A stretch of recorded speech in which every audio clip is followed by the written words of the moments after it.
This conference will now be recorded. So for those of you who are new, we do record these conferences, these meetings, for a lot of people who prefer to watch later on, and for some people who want to attend and watch because they didn't catch everything. And so that is our reason. If anybody prefers to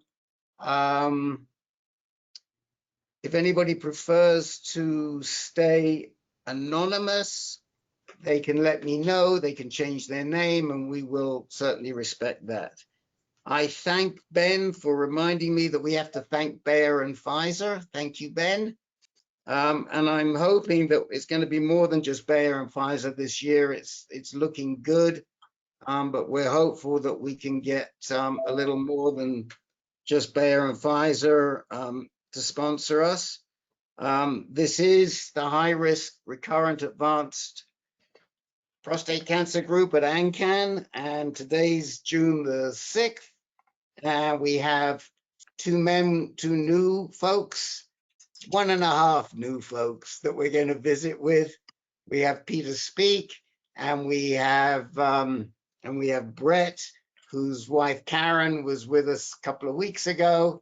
And for those of you who might have left a little bit early, we managed to spend some time with Karen, and I think Brett was somewhere fishing and having a good time.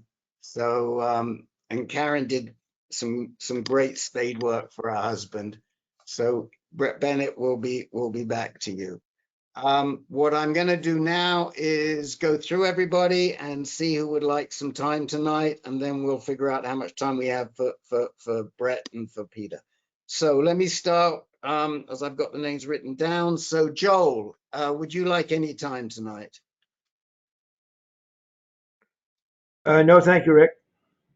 Okay, Jerry Pelfrey, any time for you?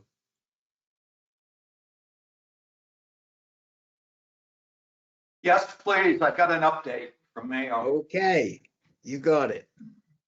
Jim Marshall, any time for you? Yes, our update. Okay, Mike Yancey, any time for you? I'll just give them a brief update, yes. Okay, Len, anything you'd like to raise? No, thanks, Rick. Okay, Jeff Wood, anything for you? No, thank you, Rick. Okay, Paul Frieder, anything for you? Yeah, I've got a question for the group. Okay. Peter Kafka has sent a message with Len that he will need time. He's traveling and he'll be in pretty soon. Frank Fabish, anything for you? Yes, please. Steve Saft, anything for you? No, I have no updates. Okay. Les, anything for you? Yes, please. Dennis Career, anything for you? Yes, have an update. Okay. George Rovda, anything that you'd like to bring up tonight? No, thank you, Rick. Okay. Ben, I think you have an update, correct? No, not tonight. Thank you.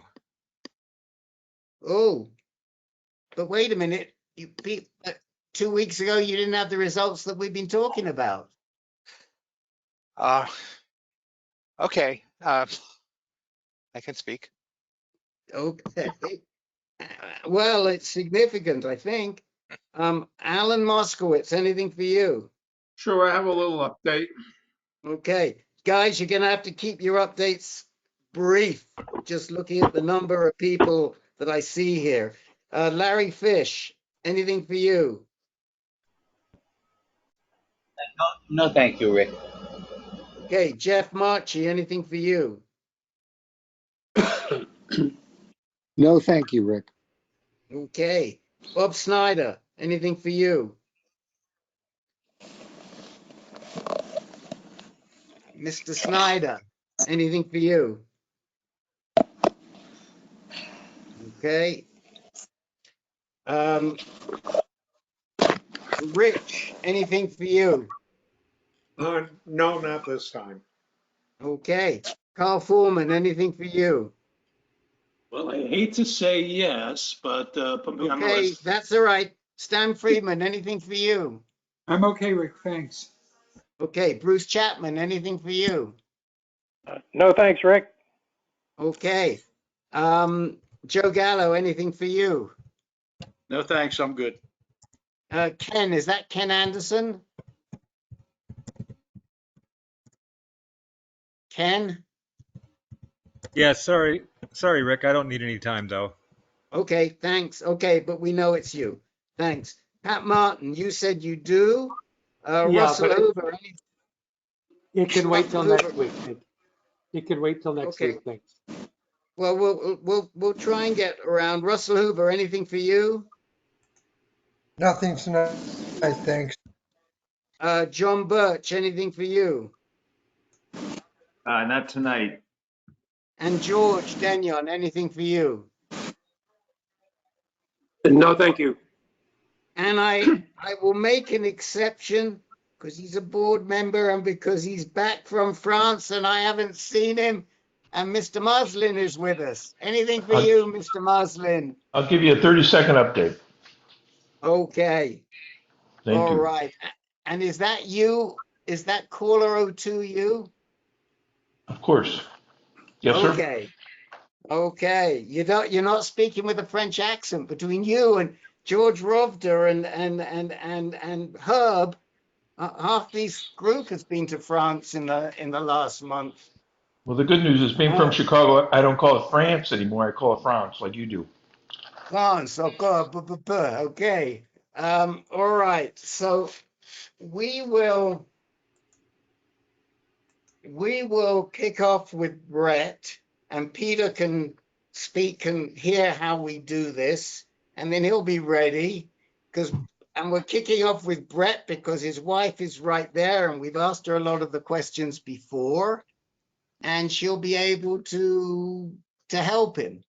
So, Hey, Rick. yes, Yes. You left me out, but it's. Oh, sorry, Gary. I did leave you out. I beg your pardon.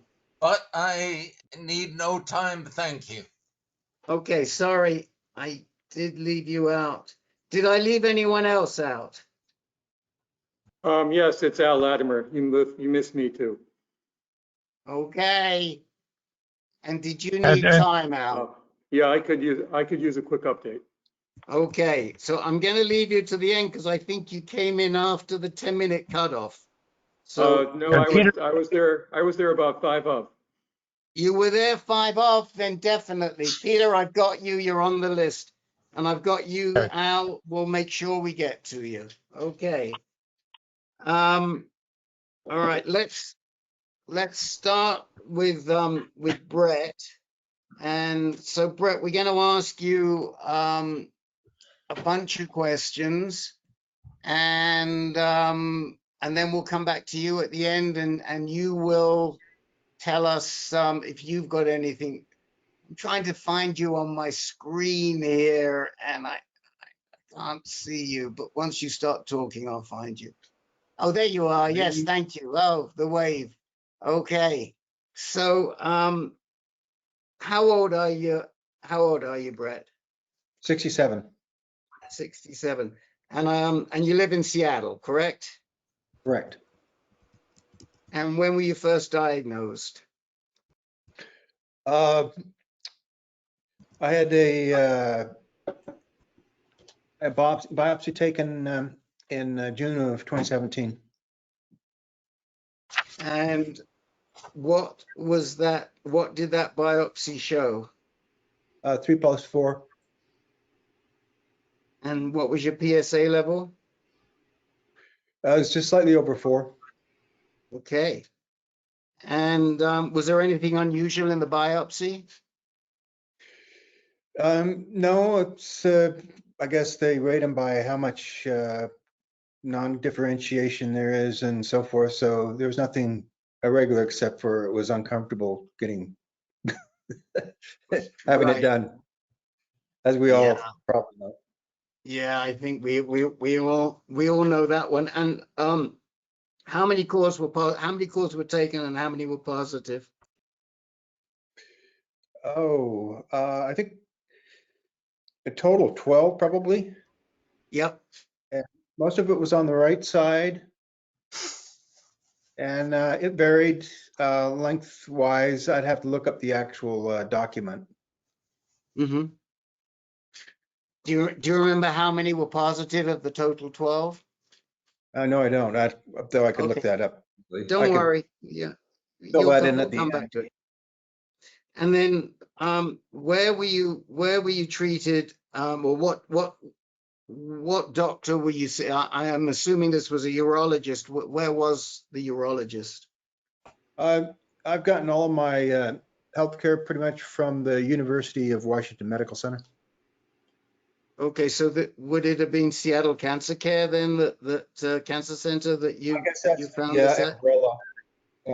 The Seattle Cancer Care Alliance is the umbrella That's organization. it, yeah, Seattle. It's Northwest, Harborview. Yeah. And so And forth. who was your uro? Well, let's see. I had several different ones. So I was tested by a woman, Maiden, Maiden or something like that. Ellis? But then you didn't you go on from my memory, didn't you go on to have have surgery? No, I did not. You didn't? I Okay. had 2 meetings with the surgeon and with the radiation guy. I opted for the radiation, so I had IMRT October, November of 2017. Okay. And who was your radonc? J. Leo. Okay. And did they scan you before you started the IMRT? Well, I think there were several steps there. Basically, they put the little markers in, 3 markers. So there was some kind of scan there, and then they designed their IMRT Right. from that. Right. Did they do a bone scan or a CT scan? A bone scan? No, I don't think so. Yeah. Not at that point. And so they didn't see any spread. They didn't. There was nothing noted unusual before you went through the IMRT. Nope. Okay. And so you went through the IMRT. What was it? 45 sessions? Something like that. I think it was abbreviated with maybe 30 sessions, something like that. I'm guessing, but it was not the normal. It was abbreviated with slightly higher radiation. Ah, okay. But was it SBRT or was it was it all IMRT? All IMRT. Okay. And do you know if they radiated your pelvic girdle? Not that I'm aware of. It was just a prostate. Okay. So they only radiated your prostate. Did you do any hormone therapy? No. No. Okay. So this was back in 2017. And what happened to your PSA and what has happened since?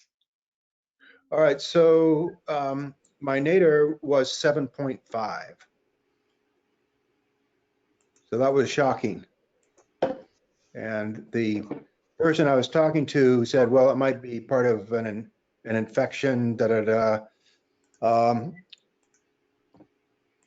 It took me a while to get their attention again because I was paying for my own PSA test at that time, and typed the numbers into the McKesson, and the doubling time was about 5 months.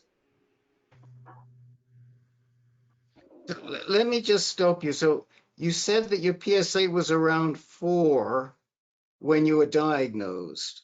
Yeah, but the difference between that and the when it was taken for the IMRT, I'm Yes. looking at, it might have been higher than 4.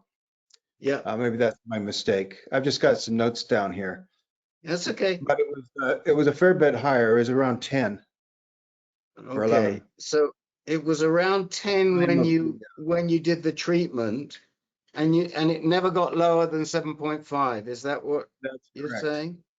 Okay. And that was about 5 months after, and then so I'm assuming you were calling your radonc and saying it ain't going down. And what was the radonc saying? So I basically, the nadir was a 7.5, and the time I received an Axumin PET scan, PET CT, it was 22. At that point, I have a friend who is a urologist. She doesn't work with men, but she put me in touch with Dr. William Ellis, who is a surgeon. And he had that scan made, but my insurance would not pay for it. And it took about 5 months to get him to pay for it. So the scan was what done. scan was that? The Axumin scan you're talking about? Yes. Yep. Okay. And what did it show, that Axumin scan? It showed prostate cancer in my prostate, and also a node. I can't remember left or right, but the surgeon originally was looking at landmarks, and he said, "Well, we can go and take this out." But then later, at a later meeting, he said it was too far out from the prostate. Okay. So surgery was no longer an option. Okay. They talked to you about taking the node out. And what year was this now? 2018? This was February of 2019 is when I had the scan. Okay. So February 19, we know that you've got some cancer back in the prostate, and you've got a node. And what did you do with that? Then I was referred to another doctor, Todd Yashevsky. Yeah. And the idea was I was just going to be using medication to treat the cancer. Okay. So he started me on Lupron on April 2019. So in 4/19 you started Lupron, and did he give you? So for those of you who don't know, Todd Yashevsky is a GU medical oncologist at Seattle Cancer Center, University of Washington. And he just put you on Lupron. Did he do anything else? Did he talk about abiraterone, for example? No. He put me on the intermediate, not the full course, but you take 3 quarters and then you wait until your PSA rises. Intermittent, I guess, is the name for it. Of the Lupron. So he gave you 9 months of LHRH, took you off and waited for your PSA to rise. Is that right? Correct. Yep. Okay, so that sort of takes us through to somewhere around early 2020. And did your PSA drop to 0 when you went on the LHRH? It went down to 0.35. So it went way down. But it didn't go to 0. Nope. Okay. And he still took you off. I completed 2 full rounds, 6 shots, and those 2 full cycles were 36 months in total. And then in the beginning of the 3rd cycle, after the first shot, my PSA started rising. Hold on a minute. I'm a little confused on these cycles. So he put you on he was giving you quarterly shots, right? 90-day depot shots, 3-month Yep. depot shots. And how many of these consecutive depot shots did you do? Just 3, and then there was a gap, and then 3 more, and then another gap of Okay. months. And so when there was a gap, what did he let your PSA increase to? When it started to go up around 3 or 4, somewhere in there. Okay. He started you again. Yep. And you did 3 lots of those. So that took you through, like you say, for around 3 years. Yeah, 2 cycles lasted 36 months. Okay. So there was about 6-month lag after the last shot before I needed to start again. Or Okay. thereabouts. And so so now we're getting pretty close to where we are today. And Correct. so have you had another Lupron shot recently or not? Yes. So he's going to keep me on Lupron for the duration. But my PSA started rising very quickly. Let's see, I wrote a note down here. Within 5 months, it went from 1.3 to 6.3. Is this in 2022? Yes. So I just, he put me on darolutamide. Okay, so I was going to ask you, so now, so you just started darolutamide, correct? Correct. Mm-hmm. Okay. And where's your PSA right now? The last check, it was 6.3. And when did you start the darolutamide and get the last LHRH shot? I started the darolutamide, I think it's Sunday. 10, what's that? Sunday. Sunday, last Sunday. Or Monday. And I don't know, maybe a week before that, I was in his office, got a shot of Lupron. Last couple of weeks. Got it. Okay, so I think that gives us a good picture. The only other question I wanted to ask you was about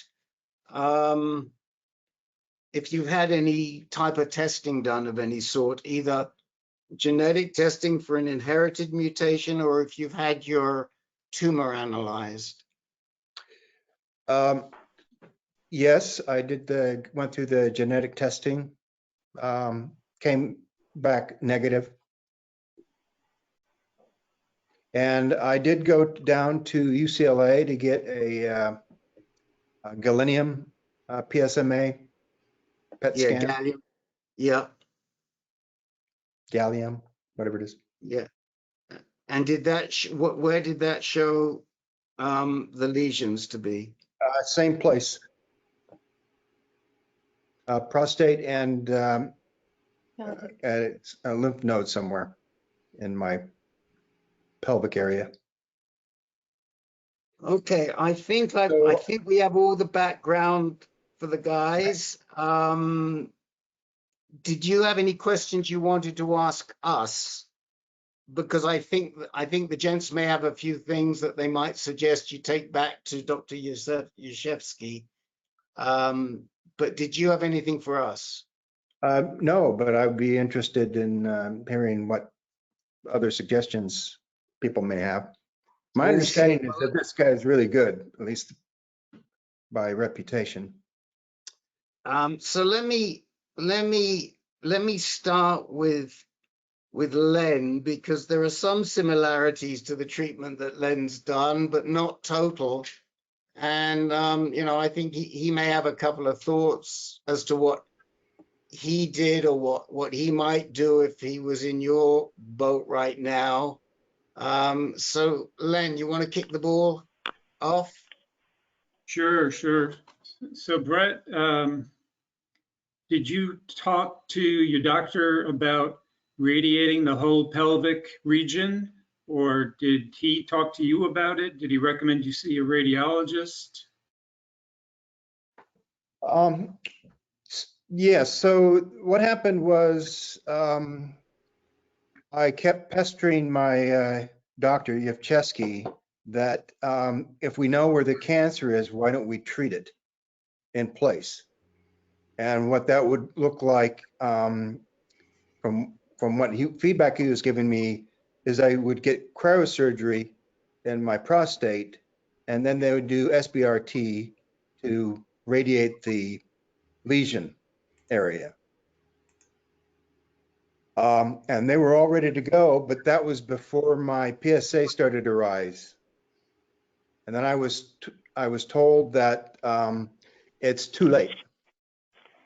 That standard of care is not to have these interventions if you are already castration resistant. Yeah, but you're not castration resistant. I am. Well, My your PSA PSA isn't rising whilst you're on Lupron. It's only rising when you're off the Lupron. No, it's rising when I'm on. We started, Okay, so- sorry, I must have misspoke. So I was starting the third cycle, the first Lupron shot.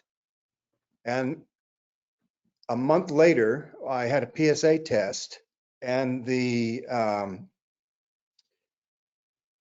PSA started rising. And so for over the next 5 months, it's just been ticking up while I'm on Lupron. So that 1.3 to 6.3 is whilst you're on Lupron. Correct. Okay, I guess I'd assumed that was whilst you were on a break. No, I So, wish. okay, you wish, yeah. So I only lasted 2 cycles. Right, got it.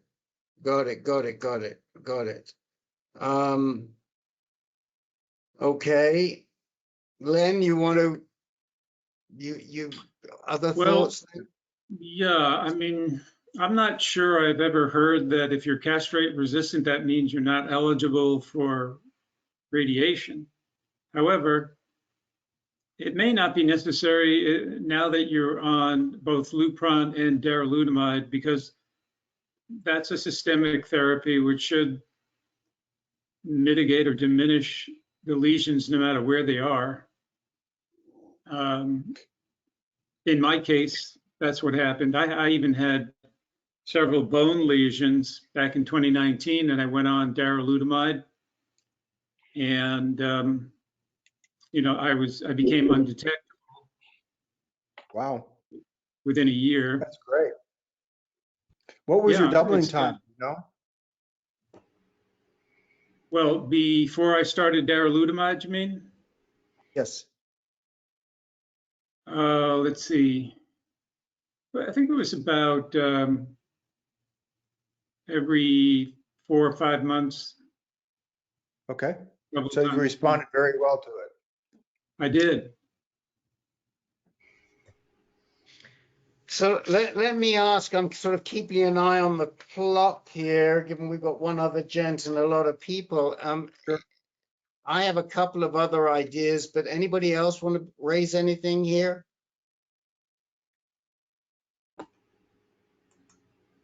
Anyone else in the group have any other thoughts for Brett? Yeah, a silent lot tonight. Oh my gosh. It's lucky I picked on Len. Otherwise we would have been sitting here on our hands. Peter. This is Go Peter. ahead, My Peter. guess. Thank you, Peter. Okay, my guess is that probably they're going to suggest chemotherapy in the not too distant future. That's if it's that dogged, that's probably going to be unfortunately in your future sooner than later. Is my guess. Even with one, I mean, if they're only seeing cancer in the prostate and in one lymph node, do you think that's still the case, Peter? Well, if it's so castrate resistant, it keeps and the PSA keeps climbing. Yeah. sure. I wouldn't be surprised if the doc starts thinking in those terms. That's my guess. Yeah. Yeah, I think Well, what if the I idea understand is I'm going to check correctly- in 6 weeks after I started this darolutamide, and we'll see, I'll get a PSA test, and then I'm going to go see him. And at that point, I'll know what my PSA is doing. Yeah. Brett, you just started the darolutamide, right? Correct. Okay. Yeah. So there are a couple of things that come to my mind. The first is, and if it was me, I would be pushing to get Provenge as soon as I could. What is Provenge? Provenge is one of the original immunotherapies going back to an approval in 2010. It kind of wakes up the dendritic cells, and they take your plasma, they separate out they take your blood, they separate out the plasma, they separate out the dendritic cells, they infuse them with another compound, and then they put your own plasma back into you. Okay. And they do it every 2 weeks over. There are 3 infusions, one at the beginning, one in the middle, one at the end, and they take your blood, and 3 days later they put it back into you. So they have a process, what they call leukapheresis, where they separate the blood and then they send it away, and then when it comes back, they put it into you. Several guys have done it. It's a little bit controversial because people say, well, it doesn't bring your PSA down. But what we definitely know, and there's good evidence, is that it extends survival and it doesn't do much harm. It really has very well, it's covered by it is totally covered by Medicaid, by Medicare. Anybody want to say anything very quickly about Provenge? That's a good idea, Rick. I hadn't, it just escaped my mind, but that's an excellent idea.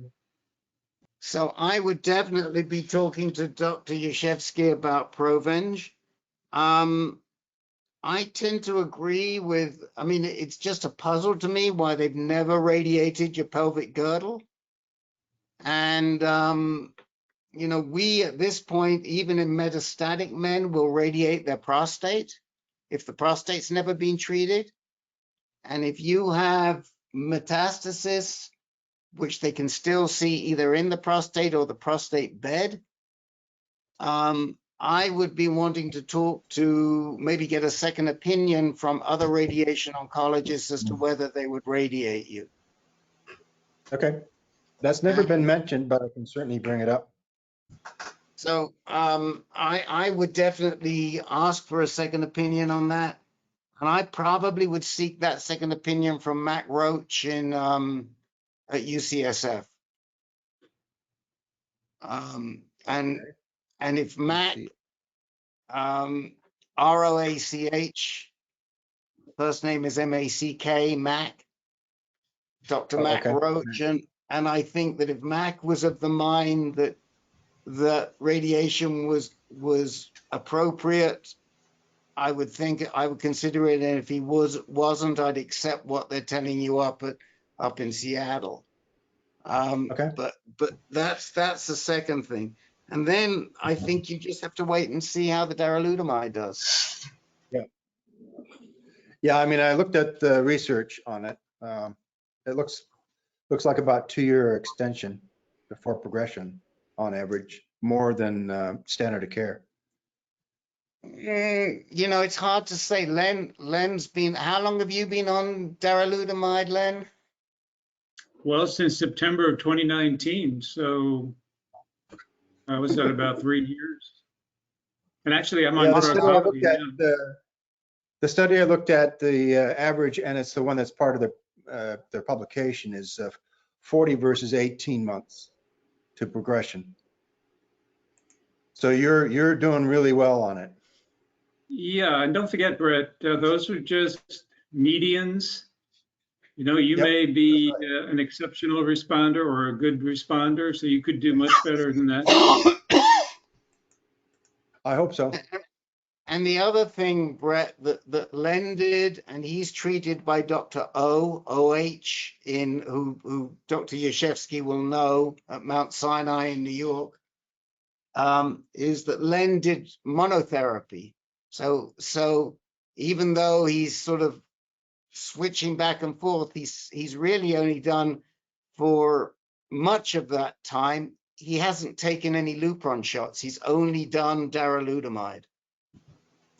Yeah, the last Lupron shot I got was May of 2020. So 2 full years.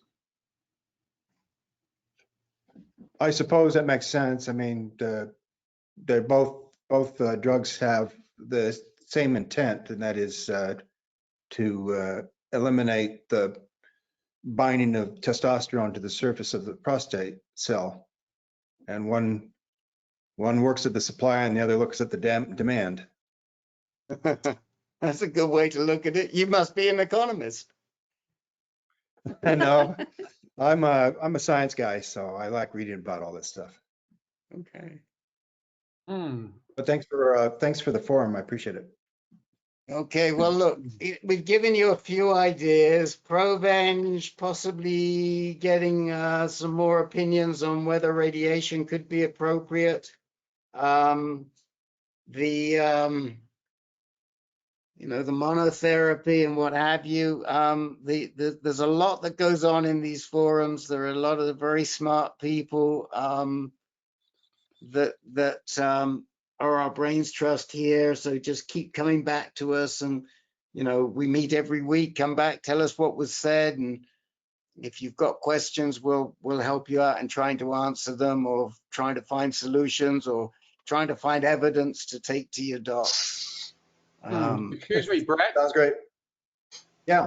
Excuse me, Brett. I have a question for you. How active are you, exercise-wise? Well, I was very active until I smashed my knee. Oh. Last October, I was down in Canyonlands and I peeled off a rock, and I ended up in the hospital after a helicopter ride. I was 4 months without load bearing, and so I'm trying to work my way back. But the short answer is I'm trying.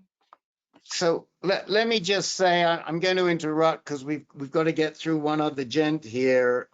We would love to talk to you about exercise and diet because it is important. I suspect you already know that. And we'll talk to you about it next time. You can ask us about it next time when we ask you if you need time. And I would recommend that you listen to the exercise and diet and stress relief webinar we did last week. It's on the front page of AnCan.org. Just go to AnCan.org, scroll down to recent news, and you'll see it listed there. And it's worthwhile. So Karen here will help me identify. Yes, she will. Okay. Yeah, she wants me help as well, as I do. We agree with you, and we agree with Karen, and we'll do our best to get you healthy, and you'll come back and you'll talk to us some more. Okay, Peter, speak. You've got the outline. Let's talk to you. I know Karen's in the database, Brett, but we can just leave Karen in. If you want to be in the database separately, send us your email, put it in the chat window, send your email, and then you'll get your own reminders as well. Okay. All right. Mr. Speak, how old are you? 66. Okay, clickety click. Where do you live? Boulder, Colorado. Oh, Peter, another one. Where's Don Price?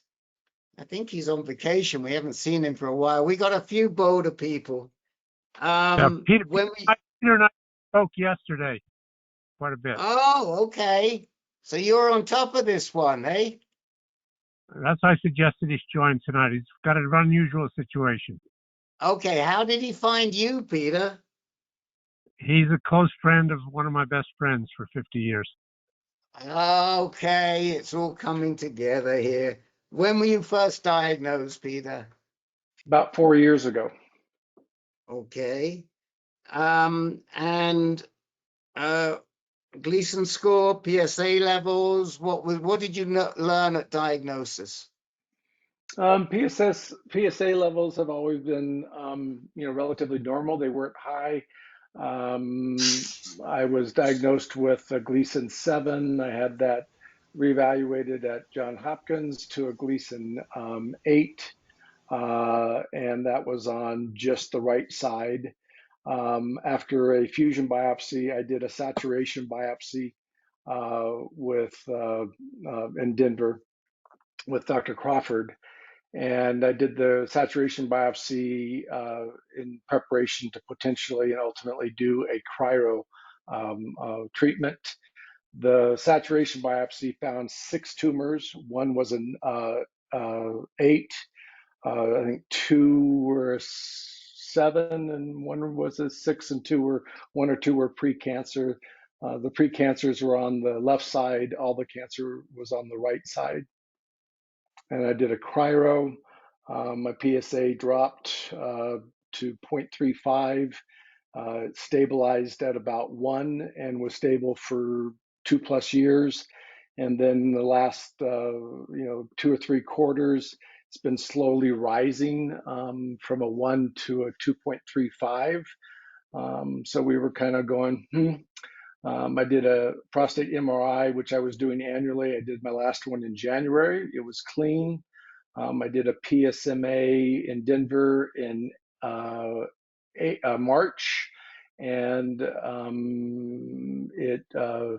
and it lit up the original 8 Gleason. I did a fusion biopsy in April, and came back with 5 of the 12 biopsies as cancerous, 4 7s and 1 9. And the PSMA was solely confined to the prostate. And so that's my diagnosis. So it's a recurrence. It's an increase from an 8 to a 9. Of the 5 cores that were cancerous, they were 10, 20, 30, and 40% cancerous, but the Gleason 9 was 40%. Yeah, you're saying 7s and 9s, but you really need to tell us if they're 3+4s, 4+3s, 4+5, 5+4s, because that is important information. Yep. So let's get it right. 5 are positive for prostate cancer, 4 Gleasons. Oh, I didn't write that here. I wrote it back here.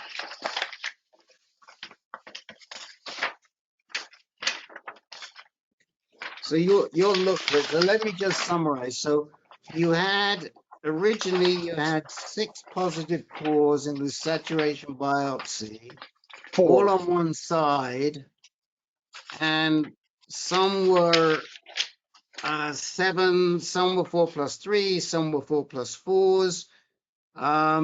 But you went ahead and you did focal therapy with cryo. Correct. And who was it that did that? Was it Crawford? No, Dr. Clay Pendleton in Steamboat Springs. Right. And what did Crawford say about doing the focal therapy with that type of a saturation, with that type of a biopsy result? In front of my wife, he said I was a fucking idiot and I was going to die. That's what Crawford said. That sounds like Crawford. Yeah. That sounds like Crawford. You know, the problem is, and I'm sure Peter's told you the same thing. You ain't the first person that we've seen in this situation, and you won't be the last. Julian Morales, who will be back shortly, had a somewhat similar situation. He's just been through a second round of treatment, and I think he's done real well with that treatment. And so I think that there's a lot of ways that we can deal with this. You know, it's just, you're just going through more than maybe you had to. Can we still get you a durable remission with the right treatment? I ain't a doc, but if it were me, I'd be hoping for that durable remission. So I don't think it's out the question, but I think that you've got to get some really good and very sensible treatment at this point in time. Yes. I don't know. Oh, Julian just came back in. Julian, turn on your mic. Are you there? Julian, are you Yes, there? I'm here. Okay, so you just missed a gentleman who is very similar to your situation. He had cryo back in 2018, I believe, and he had it was all on one side, and he had Gleason 4+4 was his worst. And as a result of that cryo, his disease has now come back, but thank God it still shows as being confined. Does that sound familiar to you? I had FLA, and it's the same path as FLA. They treated it, and it came back with a vengeance. Are you there? Yeah, can you hear me? I can. Your screen is black. Can you hear me? Yeah, now I can hear you. I said, does that sound familiar to you? I didn't have cryo, but I did. Yes, we can hear you. Can you hear us? Yes, I can. Well, I had FLA, focal laser ablation, and it, but my cancer came back after about 1.5 years with a vengeance. So I had a 4+4, which went up to 4+5 after Hopkins. So yeah, it sounds like the same path. Right. And you've just completed you've completed some more radiation, correct? And you're on Lupron, and you're now on darolutamide, correct? No. I got off of the Zytiga. I'd say that one better. And the Lupron, and Dr. E switched me over to Nubeca and Orgovyx. Right. So darolutamide is Nubeca. So so you're now on an LHRH plus Nubeca. Yes. So Peter, I think if it were me, what I would be doing, because it is definitely treatable. Julian had a different type of focal therapy, but he had focal therapy. And what we did with Julian was we sent him to a really top-notch genitourinary medical oncologist, and who he's very happy with. And they came up with a treatment plan. So I think that if I were you at this point in time, I would be looking for that top-notch GU medical oncologist and trying to come up with a plan for the recurrence. Peter Kafka, what were your words of wisdom to Peter Speak yesterday? I told him to call Dr. E. That's, by the way, that's who Julian is seeing, Peter Speak. Yes, maybe Julian could say something about her. Yeah, that was my suggestion. I think he called the office today. Okay. Julian, you want to say anything about, and let me just say, in all fairness, we have some people who like Dr. E, most people, but we have, not everybody gives her the same ratings. But Julian, do you want to say something about Dr. E? Well, can you hear me? Yes. Okay, well, she's got real good bedside manners. She is very probing to ask you the questions. It's better for you to have questions too at the same time. Go in prepared, and she'll work with you and find the best path for you. I was gaining weight on Abetaron and the Lupron, and she took me off of that, and I gained almost 20 pounds. And after that, it just came off like water. So I'm back to my regular weight, if you want to call it that. But she is so nice, it's ridiculous. I was going to go see her last Tuesday, but she called me up and said, "Why are you coming in?" I said, "You're doing great." I said, "Well, we have a video call." And so we had a video call. We went over everything over again and gave me some new suggestions. But, she'll see you if she needs to see you. And if she doesn't, she won't. She's not going to make you come into the medical center, which is a lot of traffic and a lot of hassle. But we handled our situation very good, and I'm very pleased with it. Dr. Anybody Reed else thinks, want? yeah, Dr. Reed thinks in a very interesting way and is not afraid to do or will support any diagnostics to really try to come up with the best plan for you. And I doubt very much whether she would curse at you and tell you you're going to die. I can't believe that guy did that. But all kidding aside, she just thinks differently than any other oncologist that I have met so far. Okay. And in fairness, John, do you want to say anything? And feel free, please. This is an open forum. No, as Rick knows, I visited with Dr. Reed 2 different times. I have not moved forward with her. However, the thinking that she demonstrated was very open. It was progressive, and it lined up with Slovan at Sloan Kettering, who I think the world of. So it basically gave me an anchoring for other input that I was getting. And, I would go to her if I didn't have another alternative, for sure. She's good. Okay, thanks. Anybody else want to say anything at all to Peter about options right now? We're trying to, I would say the consensus of this forum is to navigate him to a really good GU medical oncologist, and namely Dr. E. Anybody want to add anything to that? Could I just state what I'm leaning towards the most right now? Sure. So I'm working with Dr. Pete Rossi in Glenwood Springs. I really like him. I've had a great experience with Dr. Clay Pendleton. He doesn't do radiology. We don't think another cryo is the best decision. I am leaning towards some protocol of radiation. One of the protocols Dr. Rossi and I have talked about is 1 round of HDR followed by 15 rounds of external radiation with IM-RT.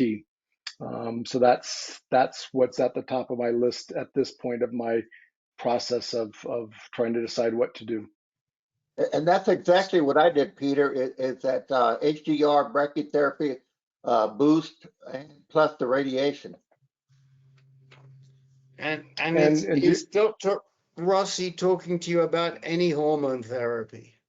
Yeah, we've talked about it. I'm not very drawn to ADT. I probably won't do ADT other than potentially a 2 to 3 month protocol, if anything. Okay, so let me tell you, let me give you my 2 cents on that, and maybe somebody can be good enough to put the link to that sports study that I provided in the email. The Stampede? Sorry? Stampede? No, Stampede study? sport. Okay. SSPORT. So the sports study looks at how to treat recurrence, and the best results by far are when the pelvic girdle is radiated and you do androgen deprivation therapy. Now, you, forgive me for saying it, and I won't say it like David Crawford, but if it were me, I would have considered that to be a bad decision, given that you were a Gleason 4+4. It just doesn't make sense to do focal therapy with a 4+4 because you just don't know how that has spread within the gland. And it came back, and it's no surprise it came back. Now, to be reluctant to do ADT, nobody wants to do ADT, but almost every man in this room has done it. I did it for 28 months, and I was one of the lucky ones who didn't have to do it afterwards. But nobody wants to do it. But if you want to nail this disease, all the evidence shows you got to do it. You got to, bite the bullet.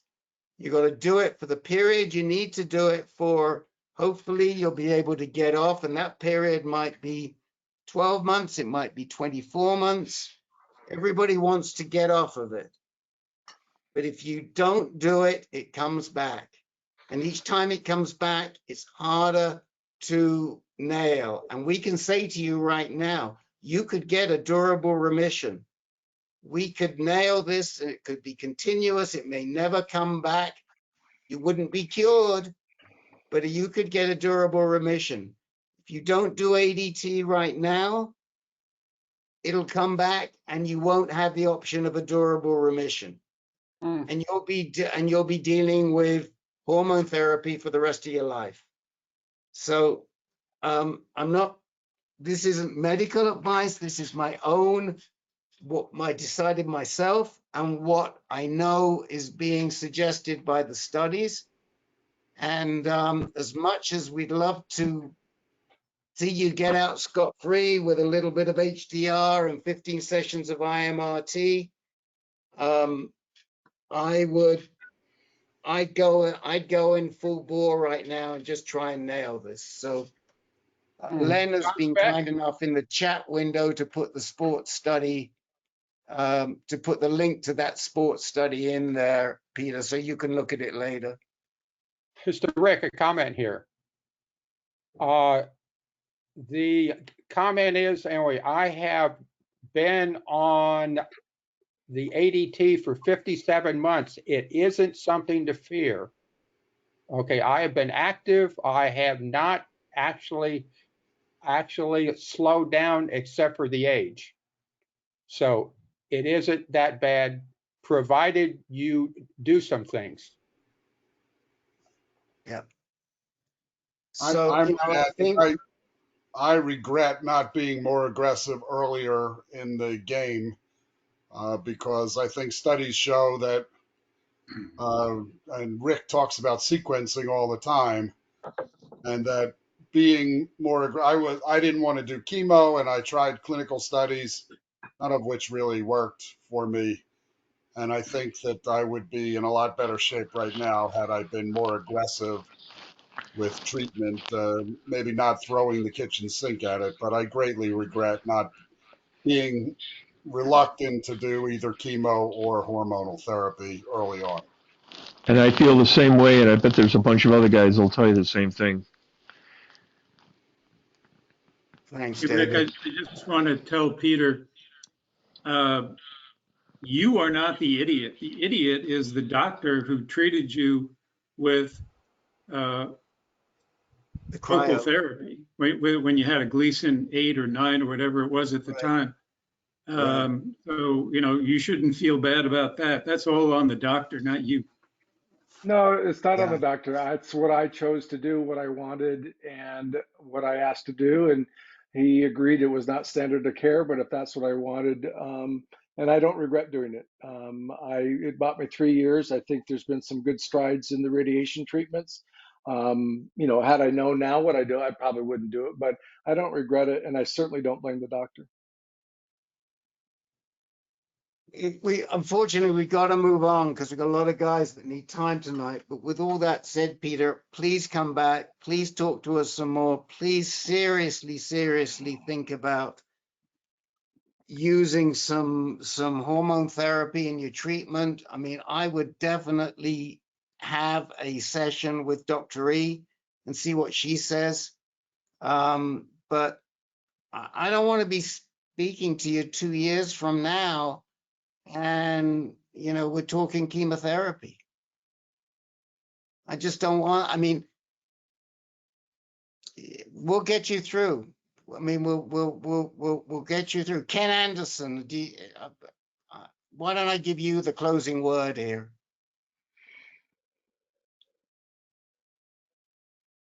Yes, I was gonna say something about, going on hormotherapy, but, I'm 61 at the moment, started this at 56. So honestly, you can manage ADT without, don't get me wrong, it's gonna screw up your sex life if you have one, but, you'll be able to deal with it. I've been on it for 5 years, so yeah, it's not that difficult, as a number of guys here have stated. I mean, you do have to work because you'll lose muscle mass like crazy. So you'll have to work at retaining it by going out and, busting your butt from time to keep the muscle on, but it's doable. So yeah, wish you luck, but it's definitely something that you're going to have to think about.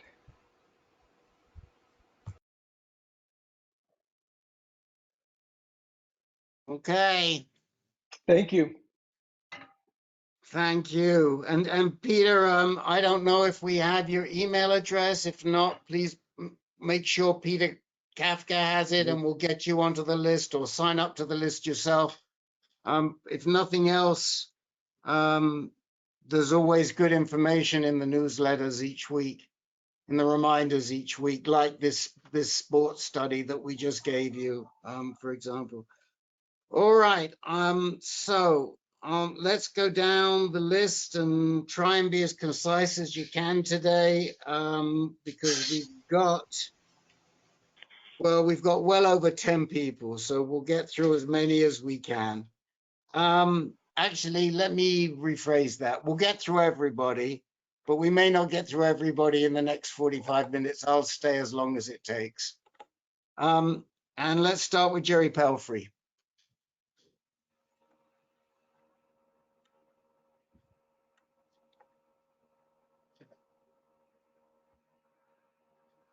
I'll get there. Okay. I had my 6-month review with Dr. Singh last week. And so I had a nuclear bone scan and a CT, and then I did my lab work. And I'm a little embarrassed about it, but I still got advanced prostate cancer. I'll just let you know where I'm at. My labs came out perfect. Nobody could believe it. Everything was in spec except for my calcium, which has been low and always, and it was only 8.7, and the low point is 8.8 for calcium. So anyway, my labs were really good. Everybody was very surprised. My PSA is going up, but it's going up very slow. And I'm at 0.14. So I'm still hanging in there with my abiraterone, Lupron, and prednisone. So that's it. I mean, it's like I just keep going. That's it. You know, for a man who came into us with a PSA of 3,200 and what? Well, it was 3,193. Okay, I'm sorry. I was close though, wasn't I? Yeah, but you made it too much. 193 is enough. Okay. For a man who came into us at 3,193 back in when was it? 2018, 4 years ago now. I think Well, that it was really February 6th of 2019. okay. I think we are thrilled for you. Let me just say, we are thrilled for you. You know, I guess the You know, the only thing that sort of concerns me is, and we've seen it before, and this is a discussion to have with Dr. Singh, is, you know, is there any sense to change up the treatment just to keep the cancer off balance?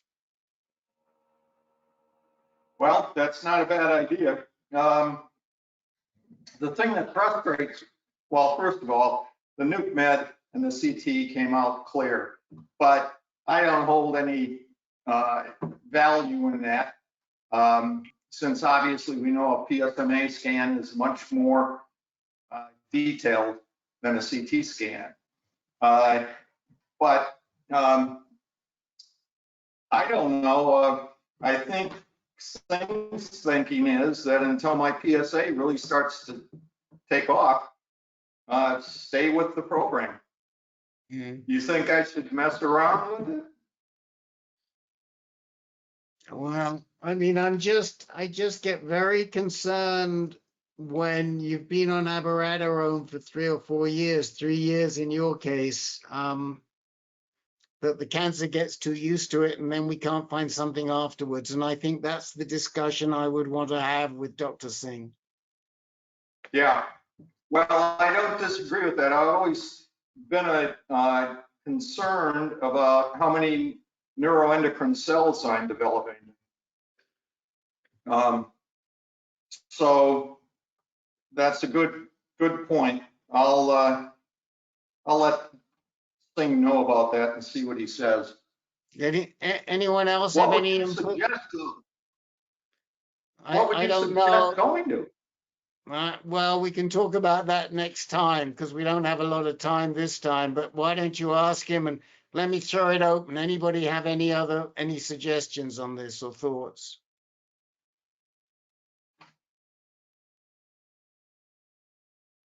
Well, like you mentioned before, Provenge, if he hasn't already had it. Oh, yeah. I haven't. Well, No, I we mean, haven't talked about Provenge at all. Yeah, I mean, you've got a long runway. Now's the time to get it and try and get your, you know, if you should be getting that Provenge in. I wasn't even thinking about it. Was he ever castrate resistant? I wasn't even thinking about Provenge. He's castrate resistant now, Len. He's been undetectable and he's now up to 0.16. Oh, and he's on Lupron. Yeah, and abiraterone. Yeah, he's eligible. Yeah. Really? Yeah. What would the benefit be? Well, the long-term studies of Provenge show that it increases survival significantly. Maybe again, Jerry, we just don't have the time to get into it. But why don't you save that question for next week? Save it for next week and ask about the long-term benefits. And between now and then, Len will swat up on the Provenge studies and Herb will be back, and he did all the Provenge studies before he did it, and they can talk to you. I can only tell you that we know and we've heard that it doesn't hold your PSA, but what it does do is it increases overall survival and delays or improves progression-free survival. Yeah. Okay. I'll go. We'll talk next week. Thank you. Okay. And we are moving on to Jim Marshall.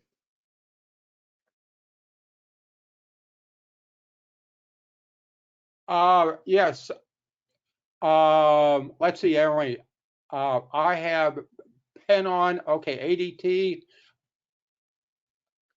Lupron plus the Abby now for 57 months. Anyway, I decided to take a vacation out of it. So that was a month ago. Okay, the PSA is still down to 0.01. The bone scan is clean, and I believe I will stop the Lupron in July. So everything looks good so far. Okay. So That's it. just to clarify what Jim said, his Lupron wears off in July. Right. Is what he should say. So he stopped the abiraterone. His Lupron wears off in July, and then it's the white knuckle time, right, Jim? It'll be a coast time. Coast time. Okay. Coast time. Okay, that's a much better attitude. Right. That's a much better attitude. Okay. Anyone out? Anybody got any advice for Jim as he goes to start a holiday? Monthly All right. blood tests. Yes, I am. Okay. All of the tests that I got before are getting done. Okay, every month, and it's interesting to compare and with the numbers. Okay. So that's good. And I'm sorry to move everybody on so quickly today. As you know, I don't usually do this, but I'm just keeping an eye on the clock and the number of people who wanted to give updates. So let's go on to Mike Yancey. Yeah, just a quick update. Last time before the holidays, I'd give an update that I just met Dr. E and kind of decided to go into her care. And then she had some tests lined up for the next day. And so we basically did a PSMA CT polarify scan as well as a MRI of the prostate. And what she came up with, she had my previous bone scans, CT scans, et cetera, that I've done since I began, but found that my PSA had been creeping up since its low point in November, which was at 0.07. Then in March it went to 0.12, and then in May it went to 0.43. And nobody seemed too concerned about it, but she also labs and found it went to 0.6. So the PSMA scan showed that I've had further bone lesions, specifically in my clavicle, and right now she wants to get me started on Pluvicto. So that's where I'm at right now. And you've done chemotherapy before, correct? I started out with, of course, ADT and chemo, and of course had some radiation on my bones in the early days. Right. So I've actually been working with Mike, and what we figured out with some difficulty is that Mike doesn't have to travel to Houston. He can just travel about 130 miles to Rogers, Arkansas, which is going to be much easier to do his Pluvicto, even though Highland Oncology doesn't even know that they offer Pluvicto. But I think we're on top of that at this point as of today. Is that right, Mike? They now know at Rogers that they offer. They now know at Highland Oncology that they do Pluvicto. Correct. After the nurse spoke with Fayetteville knew nothing, and of course Rogers, for you all who don't know the geography over here, it's about 20 miles north, and we found out today that Rogers does have Pluvicto, so that's where we're trying to go now. And it isn't that much further for you, I assume, from Tulsa. Oh, well, I'm in northeast Oklahoma, about 70 miles out, but yeah, it's actually it's a little bit less than 100 miles for me to get over to Rogers. Perfect. Okay. And I appreciate your help, Rick. Once again, I can't say enough. Thank you. Anybody have any thoughts, suggestions, ideas, anything else they want to say to Mike?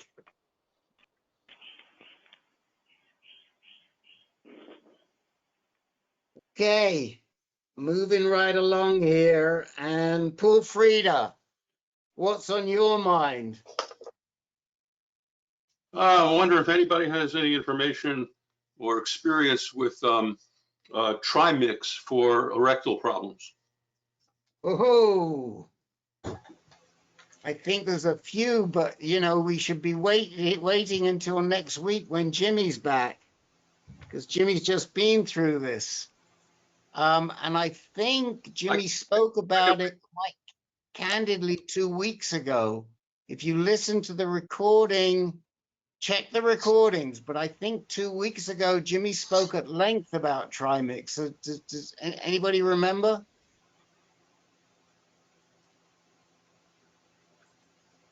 I believe he did, Jimmy Rick. who? Jimmy Jimmy Greenfield. Greenfield. Jimmy Greenfield. Greenfield. Yeah. Jimmy Greenfield. Ricky, Go ahead, John. Rick, he did talk. I think it might have been 3 weeks ago, but yeah, he covered it in pretty good depth. Right. Definitely, it was a good discussion. Yeah. He really liked it. It worked great for him. Right. So can I suggest I would look at, hold on a minute. I think I can tell you when it was because I remember when Jimmy went away. So May, he went away right around there. I think it might be I think it might be the 10th of May. Okay, 10th of May. Or the 16th. Or the I'm pretty 16th. Yeah, go ahead. I'm sorry. The 10th of May or the 16th of May. Look at those two. And I remember I put in the notes underneath, I mentioned Trimix underneath. Sorry, Okay. somebody wanted to say something?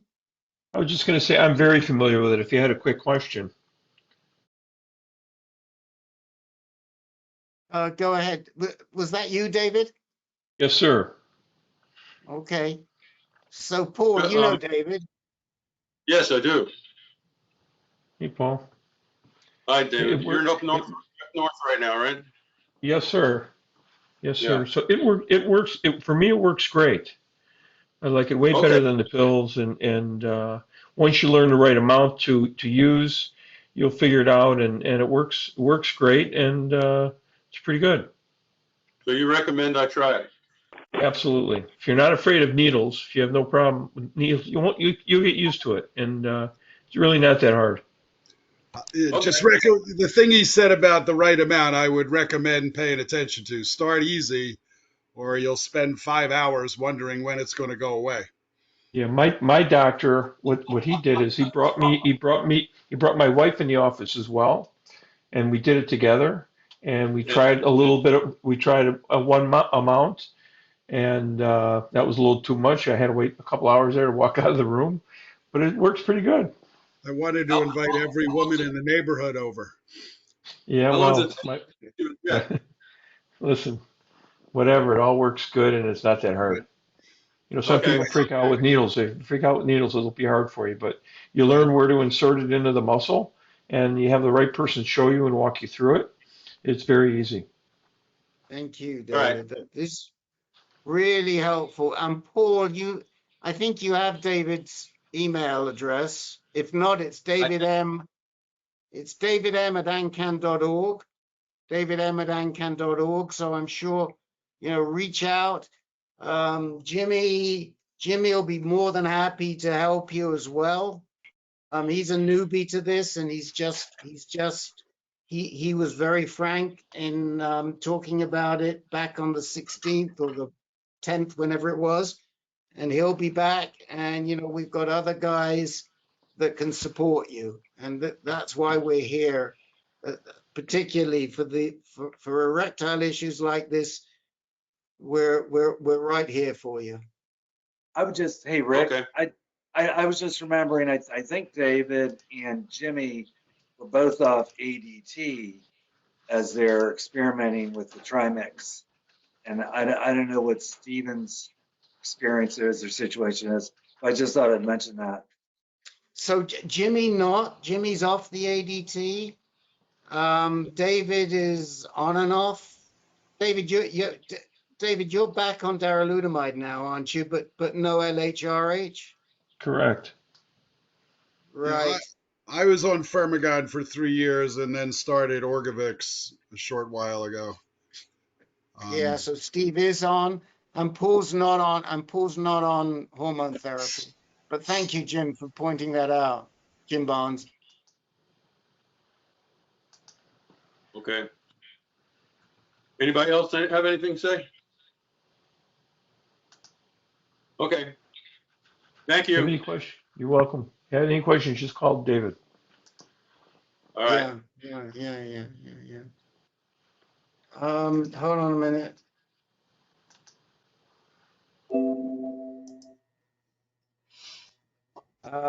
So I'm just,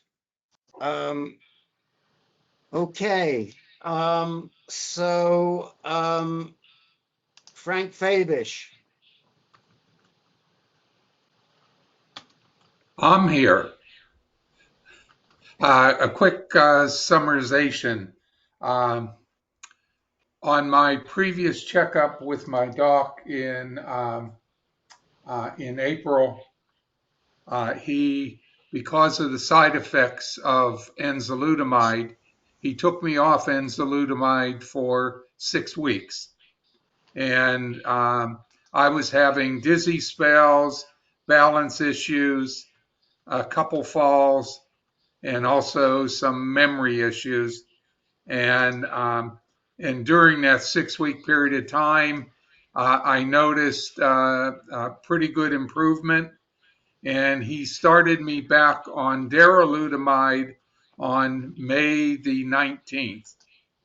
And I've been taking that since, and I've had none of those difficult side effects that I had with enzalutamide.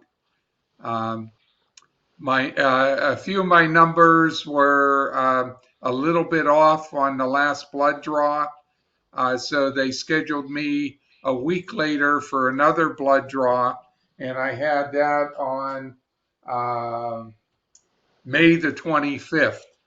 And my white blood cell count went from, in just a week, and no reason why, my white blood cell count went from 6.16 to 8.2. My red blood cell count went from 3.69 to 3.84. And my platelet went from 256 to 272. So there was some improvement from the previous week. And I'll be going back in to see my doc on the 21st of June, where we'll do another blood draw to check on things. So I'm pretty pleased with the change to darolutamide, and I'm still on Orgovyx, and I continue to be on that drug plus the darolutamide. And you've been taking the darolutamide now for how many weeks? Since May the 19th. So we're coming up on almost 4 weeks, 3.5, 4 weeks. Okay. So essentially what you're saying is that this switch to darolutamide seems to be helping you recover some of your blood count issues, and you're not suffering the cognition and the dizziness that you were on the enzalutamide. Correct. Noticeable difference. Okay. Anybody have any questions or want to ask about the darolutamide or anything else?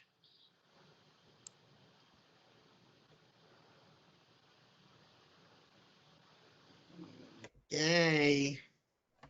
Okay. Keep up the good work, Mr. Captain Fabish. Sure will. Okay. Which reminds me, and I think Joe Gallo's around somewhere, for those of you who are vets on this call, pencil in Thursday, the 23rd of June. We're going to have our first vet session. It's going to be about navigating the system. If you've got prostate cancer questions, you're likely to get referred back to one of our prostate cancer groups. We're really going to be focusing in on issues and difficulties and questions about getting healthcare as a veteran, whether you get it through the VA, whether you get it through TRICARE, or whether you get it through an independent and you use the VA as a backup. The idea is to try and help make the vet's life easier in how they get their health care. And so that's what we'll be doing. And it won't just be prostate cancer people in that meeting. So, and please tell your veteran friends, because hopefully we can help everybody. All right. What, 1 second, Joe Gallo, what time will that be on the 23rd? 8 o'clock Eastern. 8 o'clock. 8 o'clock Eastern. Yep. And just to add to what Rick said, if anybody wants to send me some input, questions, or whatever in advance, it's joeg@ancan.org. Thanks, Joe. And it's in this room. It's not in the Schmear room. It's going to be in this Barniscus room. So we look forward to seeing you, and there'll be announcements before then. We'll have a web page up, and we'll have a flyer, a flyer that you can send to your local post if you're part of a post or whatever else it is. And we just really want to be supporting the vets as best as we can. Peter Kafka, where are you? Come in, Kafka. Where the heck are you? I'm in Hot Springs, South Dakota. Just pulled in an hour ago or two. Okay. Anyway, headed out to Minneapolis. Before I start, I don't know if you mentioned, but I just want to mention that last Friday I was informed that we lost one of the guys who participated from time to time with us, a buddy of mine from the Big Island of Hawaii, Bob Smith. He lost a 3.5-year battle that progressed pretty rapidly, and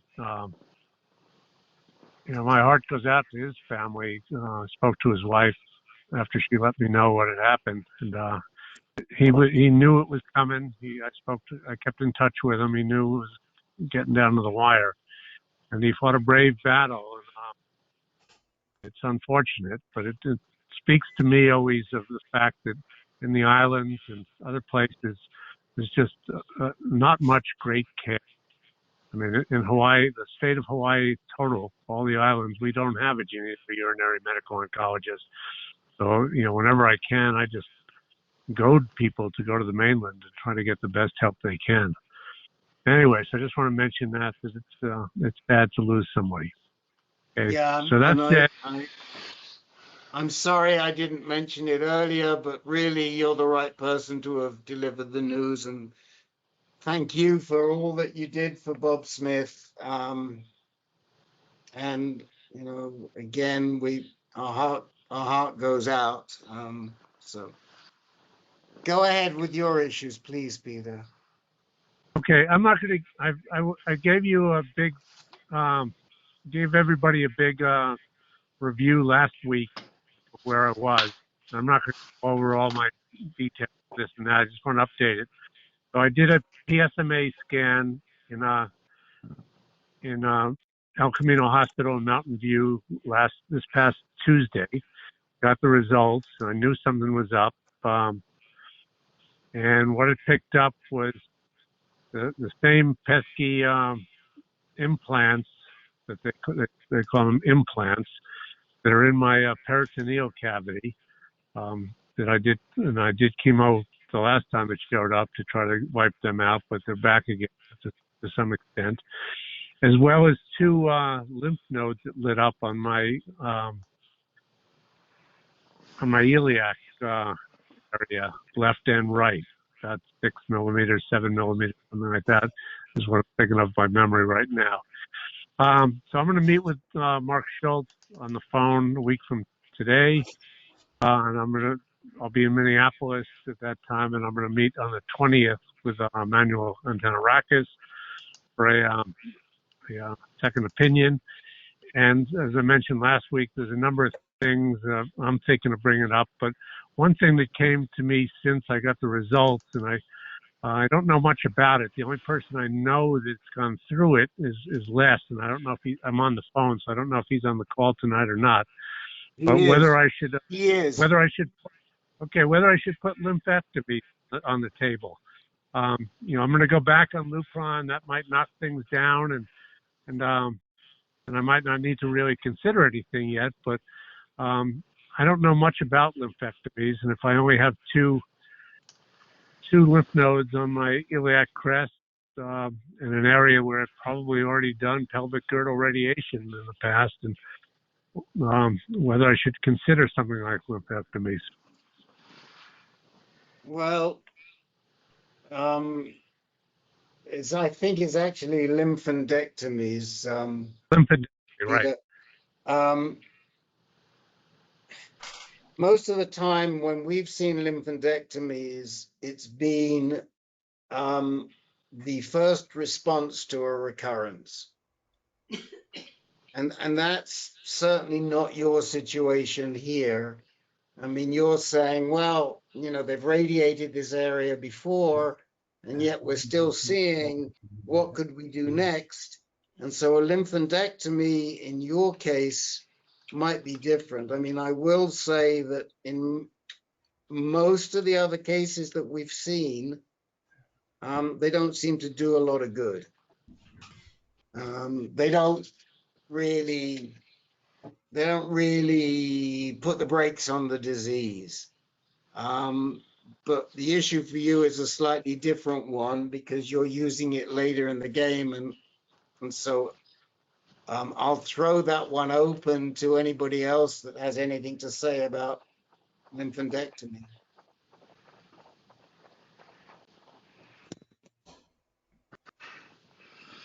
I would agree with you, Rick, that I've only heard of them doing surgical removal of lymph nodes with a curative intent right after diagnosis. Let's say maybe as an alternative to pelvic radiation. Right. But it's just limited experience that I'm aware of. Yeah. Les, did you want to say anything on it? We're going to come to you next anyway, but would you like to say anything on it? I'd have to look up some times and things that I'd rather not waste the time trying to look for stuff to answer right now. When did you get your lymphandectomy, Les? Yeah, that was one of the things I was going to look up. It's been probably 3-4 years ago. So it was a long time after it was diagnosed. Mm-hmm. Did you do it before radiation or after radiation? Both. I had radiation before and was the lymphandectomy before the radiation or after the radiation or in the middle of radiation? Well, I had some radiation before, but there was radiation after because the cancer had come back after the surgery. Mm-hmm. Mm-hmm. Mm-hmm. Mm-hmm. February 2017. That they sounds took about out right. 33 pelvic lymph nodes, 18 of which were malignant. Does that sound? That's it. It was longer ago than I thought. Yeah, I thought it was a lot longer than that. And you'd had some radiation before and you had radiation afterwards. Correct. Okay. Anybody else have anything to say to Peter about any thoughts on this?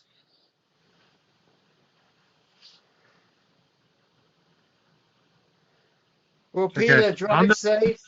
Go ahead. Okay. I'll know more next week, and I'll let you guys know what the doc's opinions of this are, and we'll see where we go. I'm optimistic. When are you due to see Dr. Antanarakis? on the 20th, and I see both 13th. I see a sit down with Antonarakis on the 20th and a phone with Schultz. Sorry, when are you seeing Schultz? You faded. 13th on the phone. 13th, got it. 13th and the 20th. Okay. Okay. All right. I'm just making a note. 13th, Dr. A, and 20th is Mark S. No, Okay. other way around. Okay. All right. You'll hear me next. We'll talk next week. Okay. Okay. All right. It's a little. I'm multitasking here to try and get my notes down and keep the meeting going. And okay. All right. So let's go on to. We've done Paul. We've done that. We've done that. Les, you're next up. Okay, I was diagnosed with Gleason 10 about 9.5 years ago. I've had a bunch of different stuff with this surgeries, cryoablation, different radiations, and so forth. But I've been on some ADT, either Eligard or Lupron, for most of the 9.5 years. I was still on Eligard about almost a year ago when the PSA started going up. It had been less than 0.1, but it started to go up just about 11 months ago. And they had done some checks with the C11 choline PET scan and was inconclusive a couple of times. In February, they thought they found something and showed evidence of lighting up my left testicle. So they were talking about removing it. Then they did some fancy ultrasound, and they come to the conclusion that it was not cancer after all. So I went back, had a Polarify PSMA scan about a week or two ago, and the doctor came in and said, "Whoa, the left testicle lit up like a lighthouse beacon."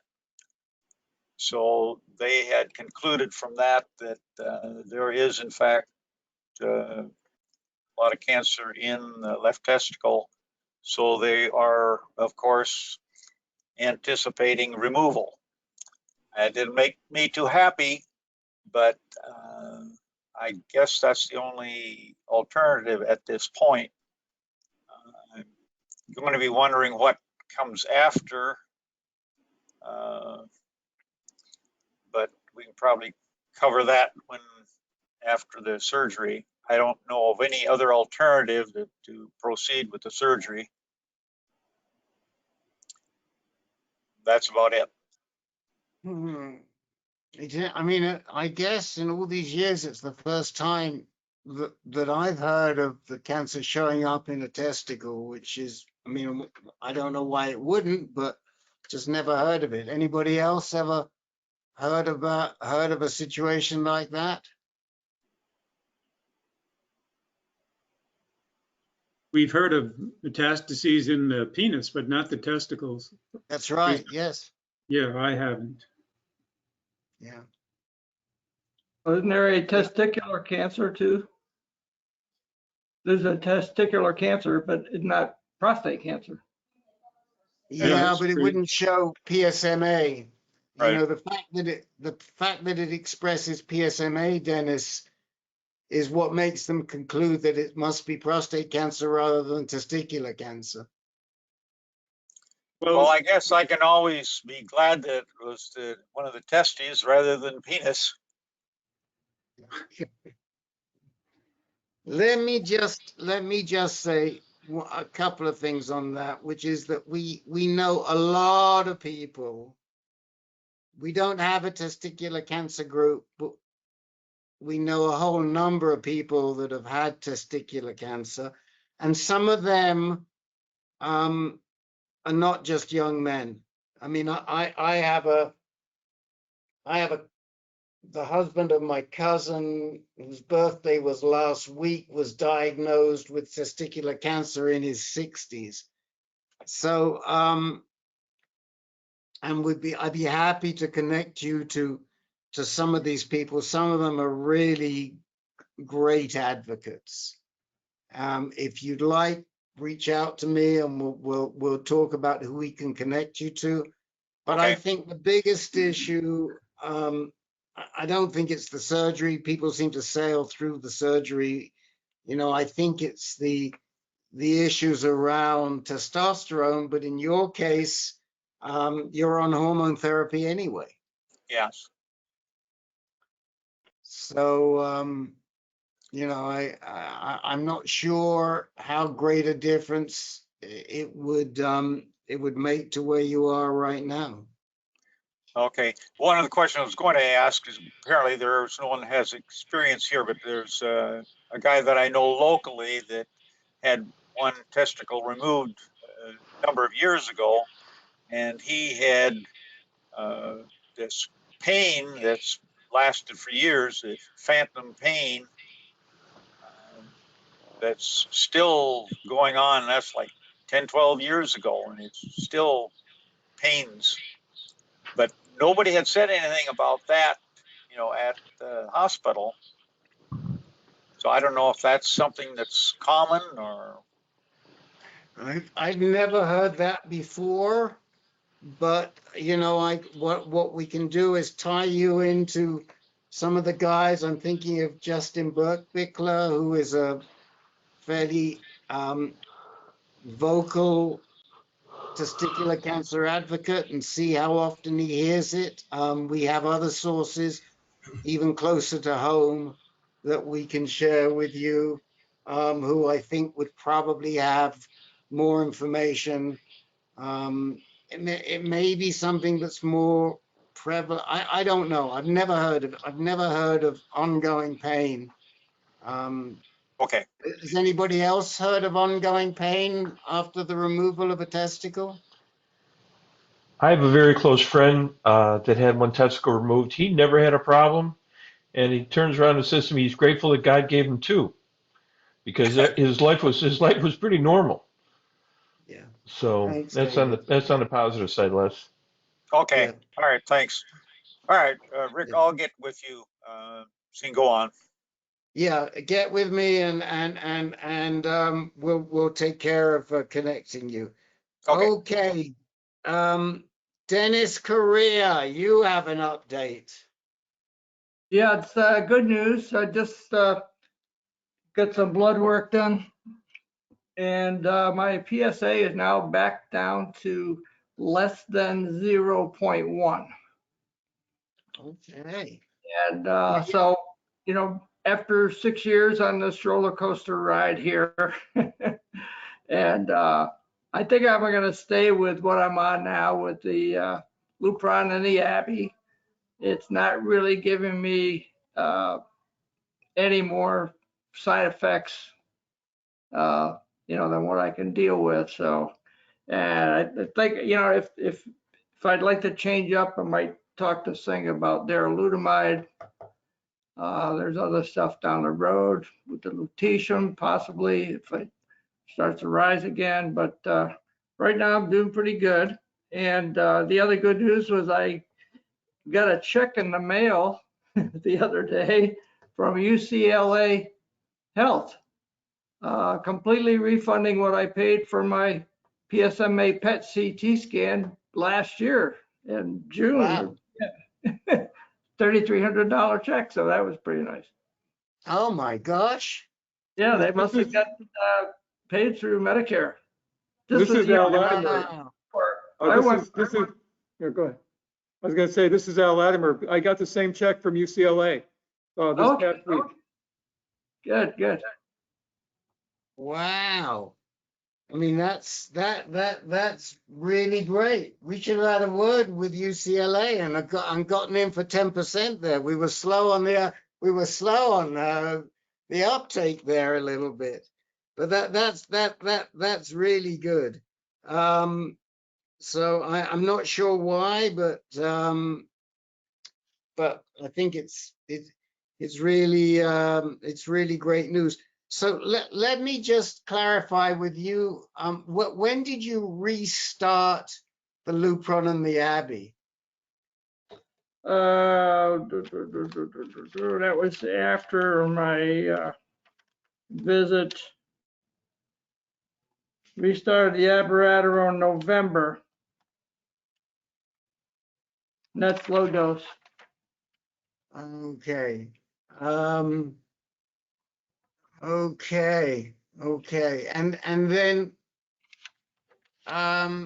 then I did the radiation in September, sacrum and prostate. Right. But didn't you start off with a lower dose of Abby or something? Yeah, the 250 milligram with that's the date, November.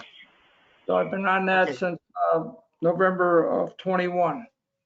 So you're still on the low dose Abby. Right. And are you taking that with food? Yeah, I take it with a small bowl of oatmeal. If I got any fruit around, I'll throw the blueberries and stuff, throw that in there. Okay. So I take it with food and with all my other stuff, with the prednisone and other stuff that I take every morning. So I can take them all together. I don't have to take them on an empty stomach and then wait a couple hours to eat anything or stuff. Right. Yeah, it appears to be giving, it's hard to say when you make several changes at the same time here with the radiation. I think I'm just really starting to see the full effect of having the prostate radiated and the sacrum tumors radiated. So let me ask you another question. How is your gut? Are you recovered from that horrendous intestinal infection? I have, thank you, and I just never thought I was going to be back to talk to you guys again when I was there. It was quite painful for like 17 days, no food, water, maybe a few ice chips. It was not very comfortable at all, to say the least. And I had to, stop my meds while I was there. Obviously, I couldn't take anything by mouth. So my first check on the PSA, it didn't move. It was on a downward move, 10th or so, every 3 months, gradually going down. It stopped at 0.2. And so I thought, I kind of figured it was going to stop. I hoped, being off it just for a couple of weeks or so, that it wasn't going to start going back up again. And it didn't, but it didn't keep moving down at the same rate it was until my most recent check here. And it's down to non-detect essentially. Okay. Just watching the diet, Rick, and just watching, I'm doing like 5 or 6 little meals a day instead of a 3-meal day. Okay. Well, stay healthy. Anybody want to say anything else to Dennis before we move on? We're doing pretty good. I got 4 more guys to check in with. So what the situation was with Dennis and taking food with the abiraterone, because all the instructions that I see are to, not eat before 2 hours of taking the abiraterone or an hour after. Yeah, there was a small study done that showed you could take 250 milligram, 1 tablet with a low-fat meal, like low-fat meaning less than 7 grams of fat and less than 300 calories, and you would get the same amount of the drug in the bloodstream doing it that way. So it's not only a lot cheaper for the Abbey, the cost of the Abbey, but it's anytime I could take less of a drug and get the same result, I'm all for that. So I've tried it and it seems to be working. So I'm going to keep doing it. Len, did you want to talk about low fat? Abby, any input on that? Well, I think Dennis has it right from my recollection. Low fat breakfast, just take a quarter of the dose as he's doing, and you get equivalent blood levels, equivalent efficacy. It was a small study, as Dennis said, a phase 2 study, but glad to hear that it's working for Dennis. I'm wondering, Dennis, do they still send you the full amount of Abby every month, or do they cut you down in 1 quarter? No, they're going to, if the prescription will be a different prescription, which I'm going to get filled tomorrow. But I actually had some extra Abby when I was still on the other dose. So I had tablets left over that went a lot further than what I thought they would. And I had checked with the pharmacy on the viability expiration date and so forth. They assured me that they were still good. So I just, instead of taking 4 of them a day, I got down to taking 1 a day. So I think, Jim Barnes, if you Google low dose abiraterone on our website, you'll find we've talked about this several times, maybe a dozen times or so in past discussions. And, you know, we've gotten into it in greater detail. There's, I don't know, do we have a blog post on it, Len? Yes, I did blog on that, but Yeah. it was a good 3 years ago, maybe. Right. I was going to say I'm pretty much a regular here, and I don't recall that. I think Herb mentioned it once, but I just wondered the circumstances in which a doctor would go away from standard of care and have you do that, because it's really, obviously, if you're taking 4 pills, I mean, it's a very specific amount. Now, if you're taking a quarter of that with food, you know, who's to determine what the actual output of that's going to be, for lack of a better word? Well, let me say that these studies, I mean, Len's talking about one study, but I mean, one of these studies goes back to 2012 or 2013, because my buddy Jerry Carneglia, God rest his soul, was on one of those studies, and it's pretty well recognized. And the reason it never got adopted as standard of care is because it wasn't in the best interest of the pharmaceutical companies. Oh, there you go. But to you, Dennis, what is the benefit of the taking 1 pill instead of 4? Is that it? Just less pills you have to take? It's the cost of it plus the ease of taking it. For me, you know, I could just get up and have my breakfast and get on with whatever I'm going to be doing that day, and instead of having to get up, you know, 2 hours earlier or whatever to take it on an empty stomach and wait before I could eat. Okay. Convenience as well as the cost for me, and the fact that it's working, I you know, I just can't say enough about it. Oh, heck yeah. Thank you. So Jim, whilst you're talking, I've just looked and I see stuff from 2020, a couple of times we talked about it. So just put in low dose abiraterone and you'll find a bunch of stuff. Okay. And if you've got questions, bring it up again and we can talk about it again. Yeah, but the only benefit that I'm hearing is that it's just you take less pills, and if your insurance isn't fully covering the abiraterone, that will help for the cost of it. Right, and the fact that you don't have to get up so early and wait before you take it, you can get up and go, because right now, you know, it can be quite a glitch in your schedule. And it fits my diet good with the small meal aspect. Before, I was used to getting up and having a couple of eggs and sausages or something like that. And okay, guys, I'm gonna move us along. There's plenty of stuff in that you can listen to where we've discussed it before, and we can talk about it again. And I like to try and get us done in the next 10 minutes. Ben Nathanson, I know that you've had some results since we last spoke. Maybe we'll save it for next time in the interest of wrapping this up. Okay. If you we've got the time if you want to take it. If not, we can move on. Your choice. I'll take a slide next week. Okay. Alan Moskowitz. Hello. So last time I reported on radiation cystitis, I had a bout of bloody urine with clots, and I had a cystoscopy.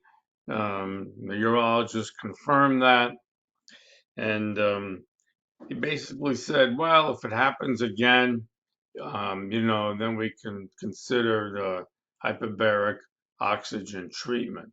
He thought that was the best treatment, and he would refer me.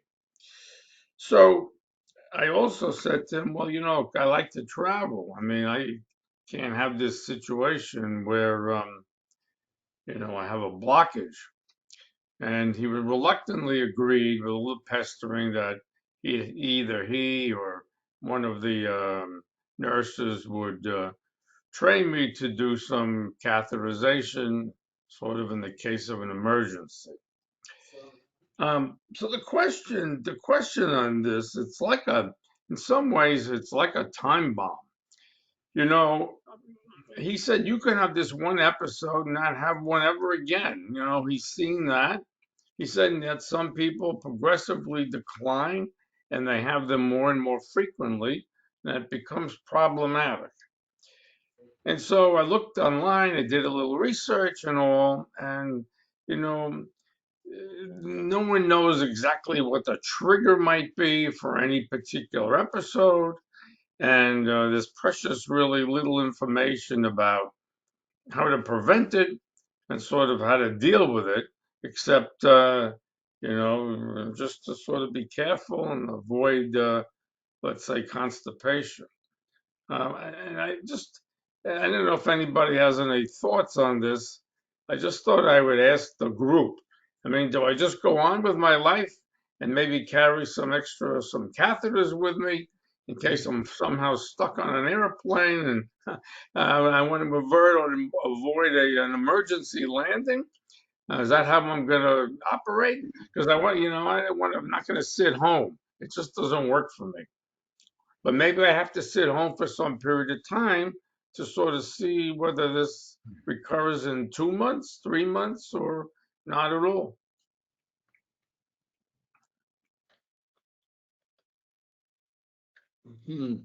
Well, who has experience? Do we have anybody experienced here in self-catheterizing? I know Peter did it for Peter Kafka did it for a long time, but he just left the meeting a couple of minutes ago. Anybody else have any experience? I mean, it's one thing to drain off urine if you have a blocked, prostate. It's a different story when you need a wider catheter in case you've got clots. And so, that's sort of the situation. And other than the self-catheterization, I mean, Rick, I have to get another opinion from some expert. That's clear to me. And I got to go find somebody who's maybe dealt with this radiation cystitis, more frequently. But, it's I don't want to have to I don't want to do nothing. I don't want to sit home, but I don't want to be stupid about it either. And you had who did your radiation originally? Well, that was at Morristown Hospital. back in 2016 Um, in New Jersey. You know, I mean, I have a couple of thoughts here. I think that first of all, unfortunately, you know, we don't have anybody on the call who has gone through long periods of catheterization at the moment. If we did, I think they would definitely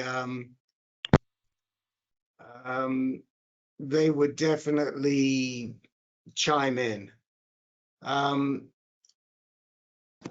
I would say to bring it up again next week with Peter, because Peter definitely has experience, and there may be other people.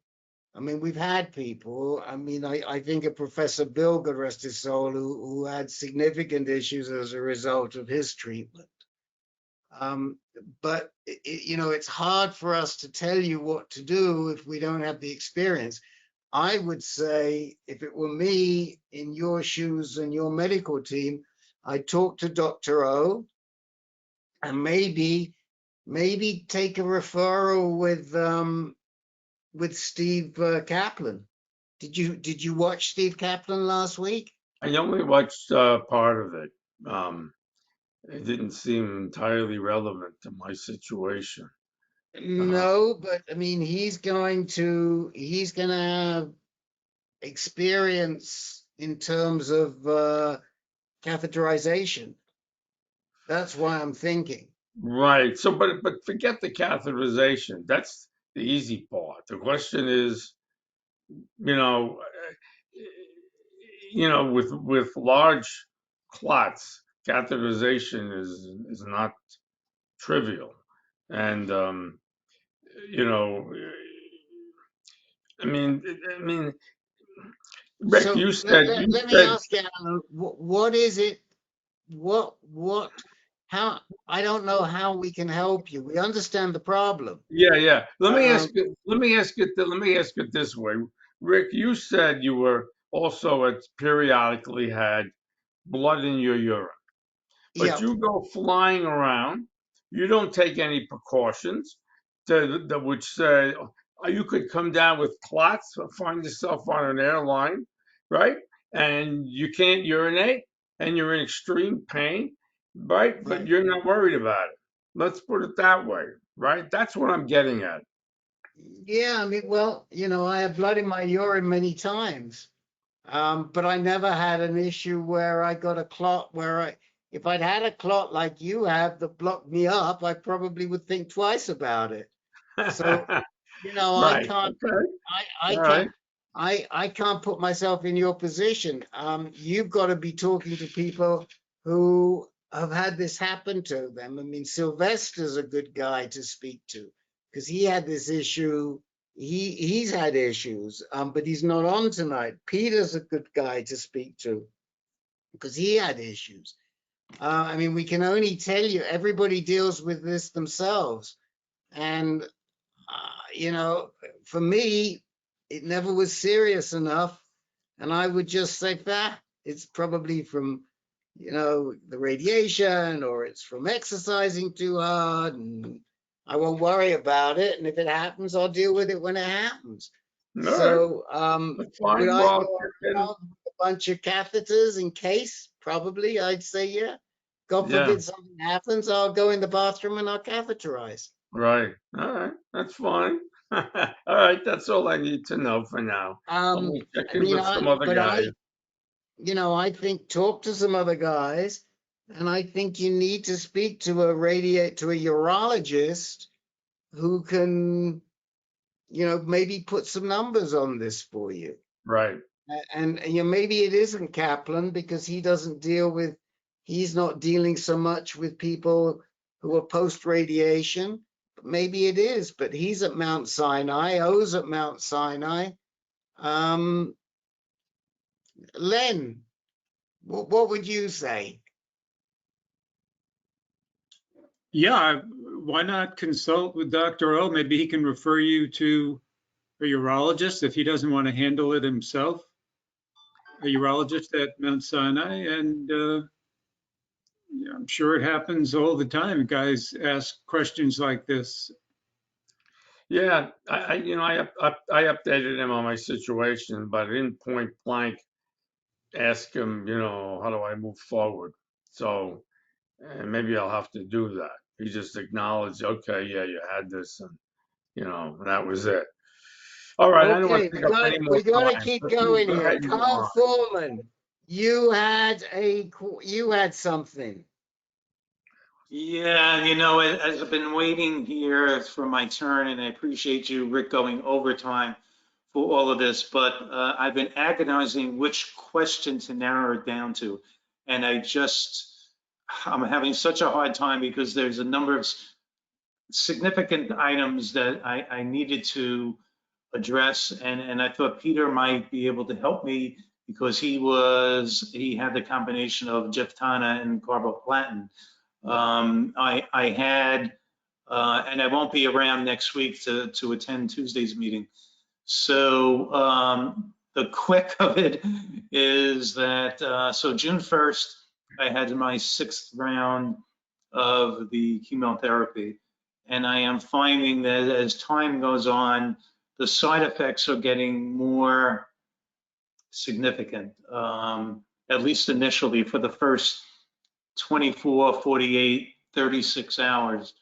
And I remember Peter had said to me when he was on that regimen, he found it at the 4th round for him. And so I've had a big spout of nausea, and I have to blame myself that I should have been more proactive in taking the anti-nausea medications because I didn't think I was going to have such an issue this time around. So that's one item. And then the PSA has risen again in the past 3 times that the PSA was taken. And remember that it started at 62 when I ended my clinical trial with Tagawa. And then after taking the first round, I think it was just the first round, it went down to 4 from 62. So 4 to 6 to 9. And I asked my oncologist about that. And I also had scans, whole body bone scan and CT scans. And he basically said the PSA is going to fluctuate. And I'm thinking to myself, okay, but it's consistently going up. It's consistently going in an accelerated rate, where in the past, when I had something like that, we had to determine a change in treatment. And I said that to the oncologist, and he said, it's not time. And let's wait and see. Now, if my PSA goes up again next time, I'm just thinking, there's going to be a more serious discussion with the oncologist, because I know that next steps, there are a lot of next steps for me at this point. So, and the only other thing is that with the scans, he looked at the scans, the oncologist looked at the scans, radiologist's report was somewhat different from the oncologist's perception. And oncologist says, well, things are looking like they're improving. The radiologist who had a January report of this year versus May. So when I asked the oncologist about the discrepancies, he says, well, this was before you started on the chemo. So there really isn't a very good viable comparison for me to have with the scans until the next time in 3 months, when I will have my next round of scans, and then it'll be the full depth of having the chemo. So, it's mixed messages. I'm not too happy about what's happening, but again, I know we're out of time. So that's, and I can't be on the call next week. But anyway, I threw that out there. I thank you for waiting. So I'm not really clear. How many sessions of Jeftana and Carbo have you had? Did you say 6 or 4? 6. 6. And the PSMA scans that you have had now, how do they compare to the PSMA 3 months ago? No, I had a whole body bone scan and a CAT scan of the chest, abdomen, and pelvis, and that was the end of May. So that was before the June 1st infusion. And the only comparison that they had was to the January 22 scans that were done. How did your scans compare to January? Well, you know, the oncologist just made a comment saying that it looks like there's improvement, but the radiologist report said there's more issues in the spine. Instead of me having just simply by T7, now he's saying I have T4, 5, 6, and 7, and it's also in the ribs. So, and again, when I mentioned that, I talked to the oncologist about it, he again said, well, you know, we're not really doing a good comparison by reviewing something that happened back in January before you started the chemo treatment. Well, of course you are. I mean, that's a silly thing to say, isn't it? That's the only thing we can compare. We take a scan, we give you a treatment, and then we take another scan and we see what the difference is. Right. Right. So I don't know what your oncologist is saying. Are there any spots that have disappeared? Yes, the spots in the lungs have disappeared. Okay, so what you're saying is that the lung spots have gone, but the spots in your ribs and your spine have increased. Is that right? Right, based upon the radiologist's report, yes. Based on the radiologist's report. And is it this the same radiologist that reported back in January? It's the same group, but not the same specific radiologist. Okay. So, you know, I would say, you know, what you're seeing is some improvement in some places, but not overall. And we've seen a huge benefit from doing this because before you started, you were at 62, weren't you? Yeah. So, you know, if we go from 62, we got you down as low as 4, and now you're back up to 9. And how many, did you agree on how many treatments you were going to do originally?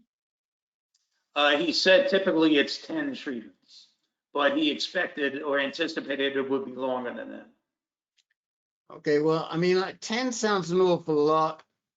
And I think Peter was scheduled for 6, as I remember, and he started having problems after 4, and 4 and 5 were significant. And certainly you can call Peter, write to Peter, and he'll talk to you.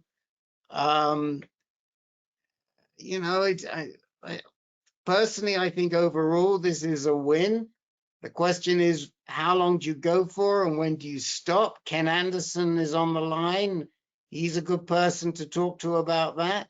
What can you do next? Well, you've got PSMA treatments that you can do next, assuming you're PSMA avid, which I think you are, right? Right. Ken. Sure. Well, Carl, you know my journey. Yes. So I don't really need to tell you, but my PSA hovered right around 2022 for 20 months. So it did go up.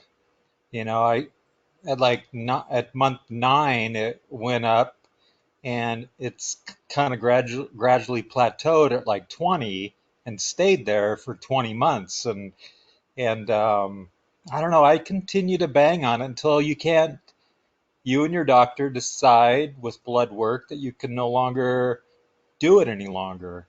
I mean, I would agree with Rick that, you know, and I don't know what your side effects are from doing the combination at the moment, so I don't know your burden per se, but you'll know when it's no longer acceptable. So, you know, I, on the other hand, being pig-headed as I am, I would have continued to do it if my PSA wasn't rising. So my PSA went from like the 20s to 60 to 70. Now it's at 95. Of course, you know, when it starts going up like that, you can no longer do chemotherapy. So, but at the level you're at the moment, I'd say continue to do it until you can't do the combination anymore. Take your trips and be happy. All right, appreciate it. Okay, so I know we're running late, so thank you. I will reach out to Peter. I do have his direct contact info, and I will get a hold of him. Yeah, his email is peterk@ancan.org.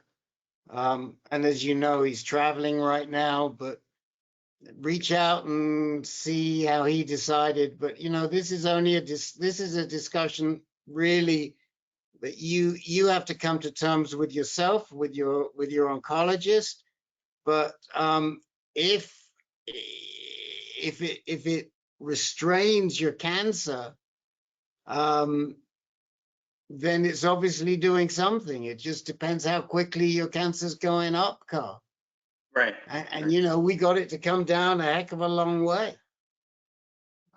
So, you know, the question is when to jump ship and move over to do a PSMA treatment.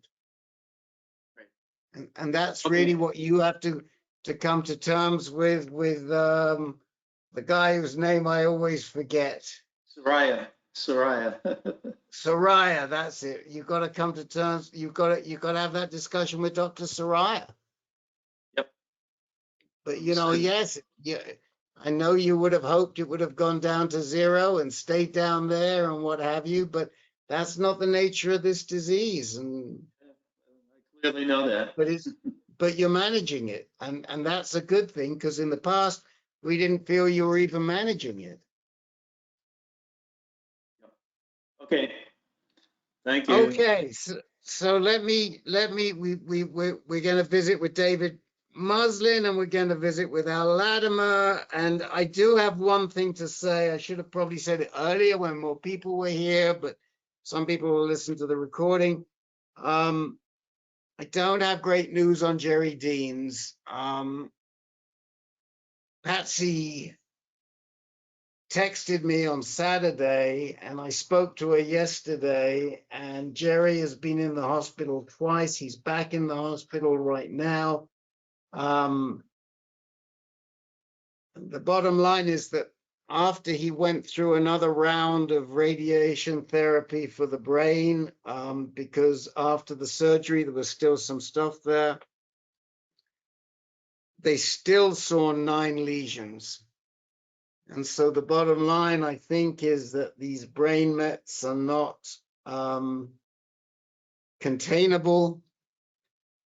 PSMA does penetrate, these Pluvicto does appear to penetrate the brain barrier from what I've been reading. But I don't think he's in good enough shape. And the worst thing is that he's not that coherent. So he's in a lot of pain, and some of that is because he doesn't want to take the pain meds. We've talked, I said to Patsy yesterday, you've got to get the palliative care guys involved, which she will do. He's not using fentanyl right now, just Dilaudid. And that's where we are. So I'm sorry to be the bearer of these tidings, but this is where we're at. And, I mean, this man is amazing. He's been amazing. He's been an incredible example for everybody on this call. You know, he's managed this disease going back to 1999. He's had lung mets since 2006. I mean, how the heck is he still with us? But he is. But that's, so keep him in your thoughts. If you want to send him notes, you can do that. I'll put his email Patsy will see them and hopefully she'll read them to him. His email is, hold on a minute. I don't want to get it. It's Jerry, Jerry.deans, Deans, Jerry.deans@comcast.net. I'll put it in the chat window, but and I'll keep you posted. He's just been an amazing example to many men, and as our friends at AAA said to me, he's always had time for other people, notwithstanding the situation he's been in. And I just don't think you could see anything more. And he's had as most of you know, he's had an incredible, very difficult life, losing kids and goodness knows what. So he's an amazing man. Okay, last two folks, David and then Al. David. Okay, so I'll make this quick. Just a quick update. I've been on monotherapy darolutamide since the end of last year. My testosterone is starting to come back, and March 29 it was 230, April 22 it was 284, and last Friday on 6/2 it was 312. So it's climbing. My PSA stays undetectable, so I'm good on this end for a while. Okay, so we're up to 312, and Yep. you're undetectable. And how are you feeling on that darolutamide? So I'm doing okay on the darolutamide. I do have some fatigue. It hits me at around 10:30 in the morning, and it hits me again around 4:30. But I just keep putting one foot in front of the other, or I lay down. But usually I can keep rolling.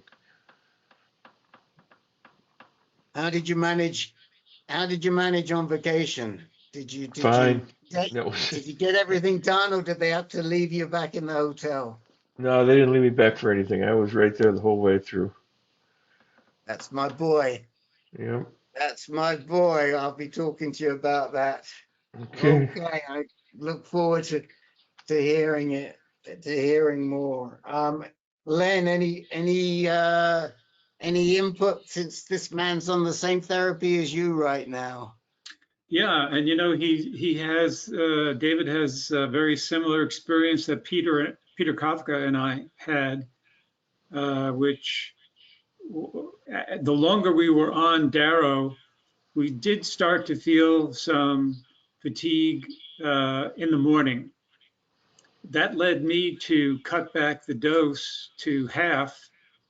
I was undetectable at the time, and that was that worked for me. So David, you may want to consider cutting back the dose. I had less fatigue, and it worked just as well. Okay. So something to consider there. Thank you, Len. Yeah. Thank you, Len. And Peter did the same thing. He cut back half the dose, and he felt less fatigue. Yep. However, in his case, his PSA started rising, so now he's back on full dose. Yeah. Is PSA dropping then? No, but you know, Peter's PSA is at a very, very low level. Yeah. And now he knows that he's got some metastasis, as he mentioned today. Right. So, you know, I think Len, what happened to your PSA when you dropped the dose? Nothing. It remained undetectable. But then in January, I stopped taking darolutamide. So I was on full drug holiday, no Lupron, no Daro, and it has been going up, but very slowly. It's the last PSA last month was 0.05.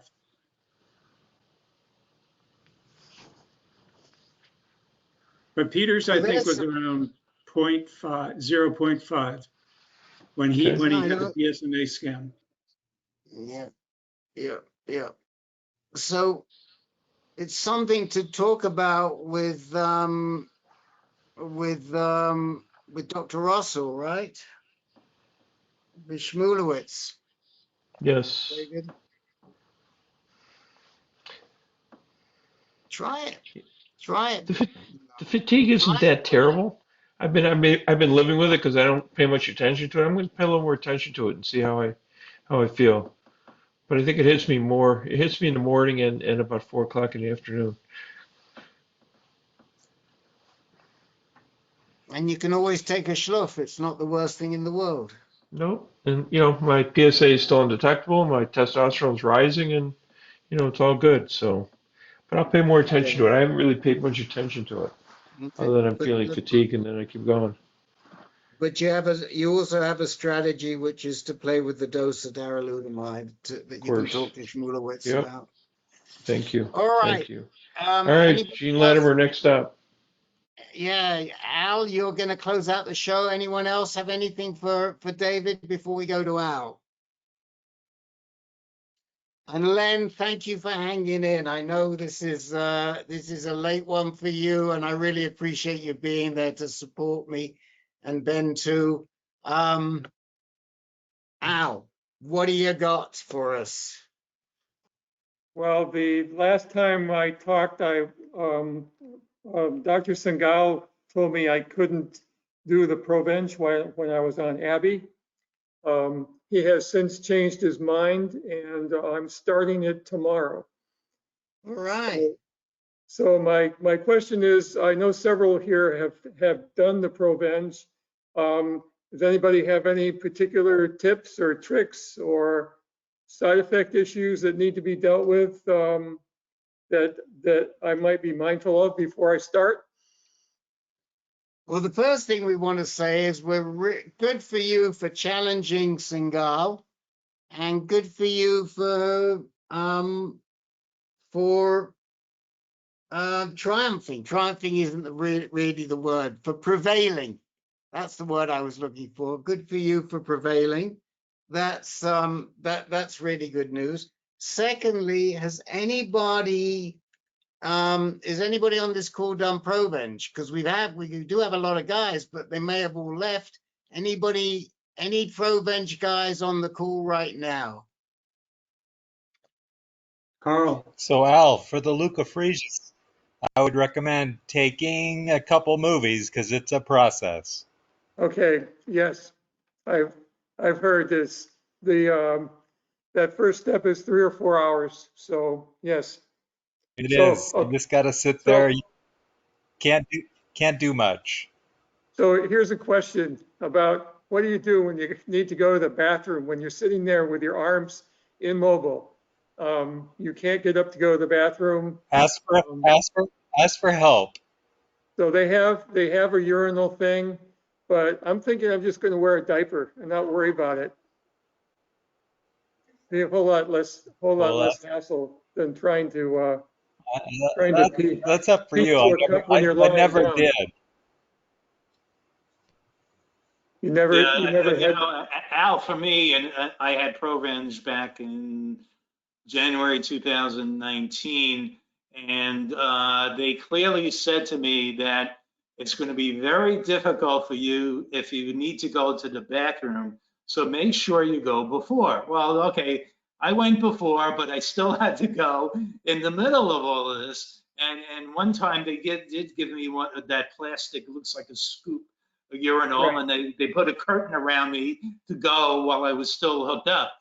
A second time it happened, and they actually were able, although they didn't want to, they were able to stop the machine, disconnect me, and have me get to the bathroom. They really don't want that to happen, but it did, and I had to go. So that is a bit of a challenge, but not surmountable. So anyway, I think I'm going to try the diaper trick tomorrow. Definitely going to go to the bathroom as much as I can before, but they've been telling me to be as hydrated as I can. So so that's kind of a catch-22. Absolutely. So the only issue that we're aware of here, and we haven't heard of it in a while, but I'm going back a long time, maybe 7 or 8 years, 9 years, that we would run across a couple of guys that would have real problems when they were, I think it was when they were doing the leukapheresis and feeling really crummy. And the trick was that they got saline. They'd stop halfway through and give them a saline infusion. So if you're starting to feel really lightheaded during this, then a saline infusion can sometimes solve the problem. This is why they're telling you to come in well hydrated.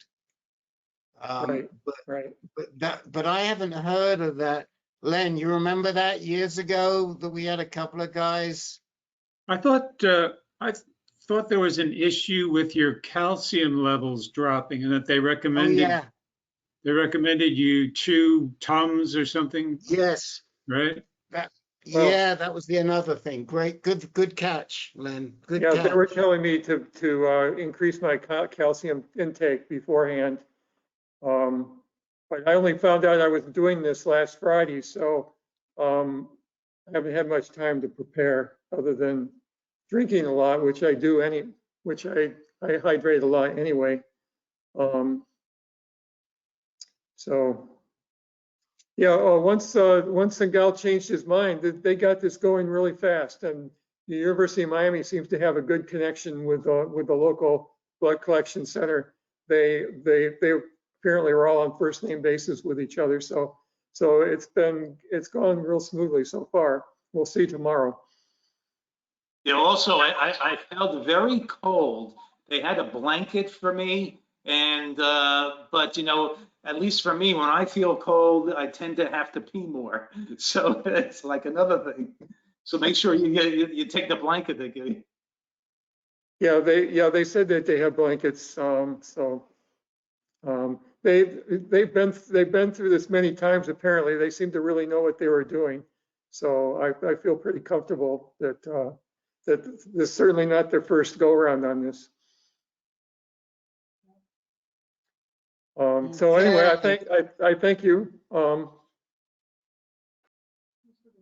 right. Well, I just totted up, and as well as the 2 new men, I think we had 13 people that spoke and 2 more who were kind enough to defer to next week.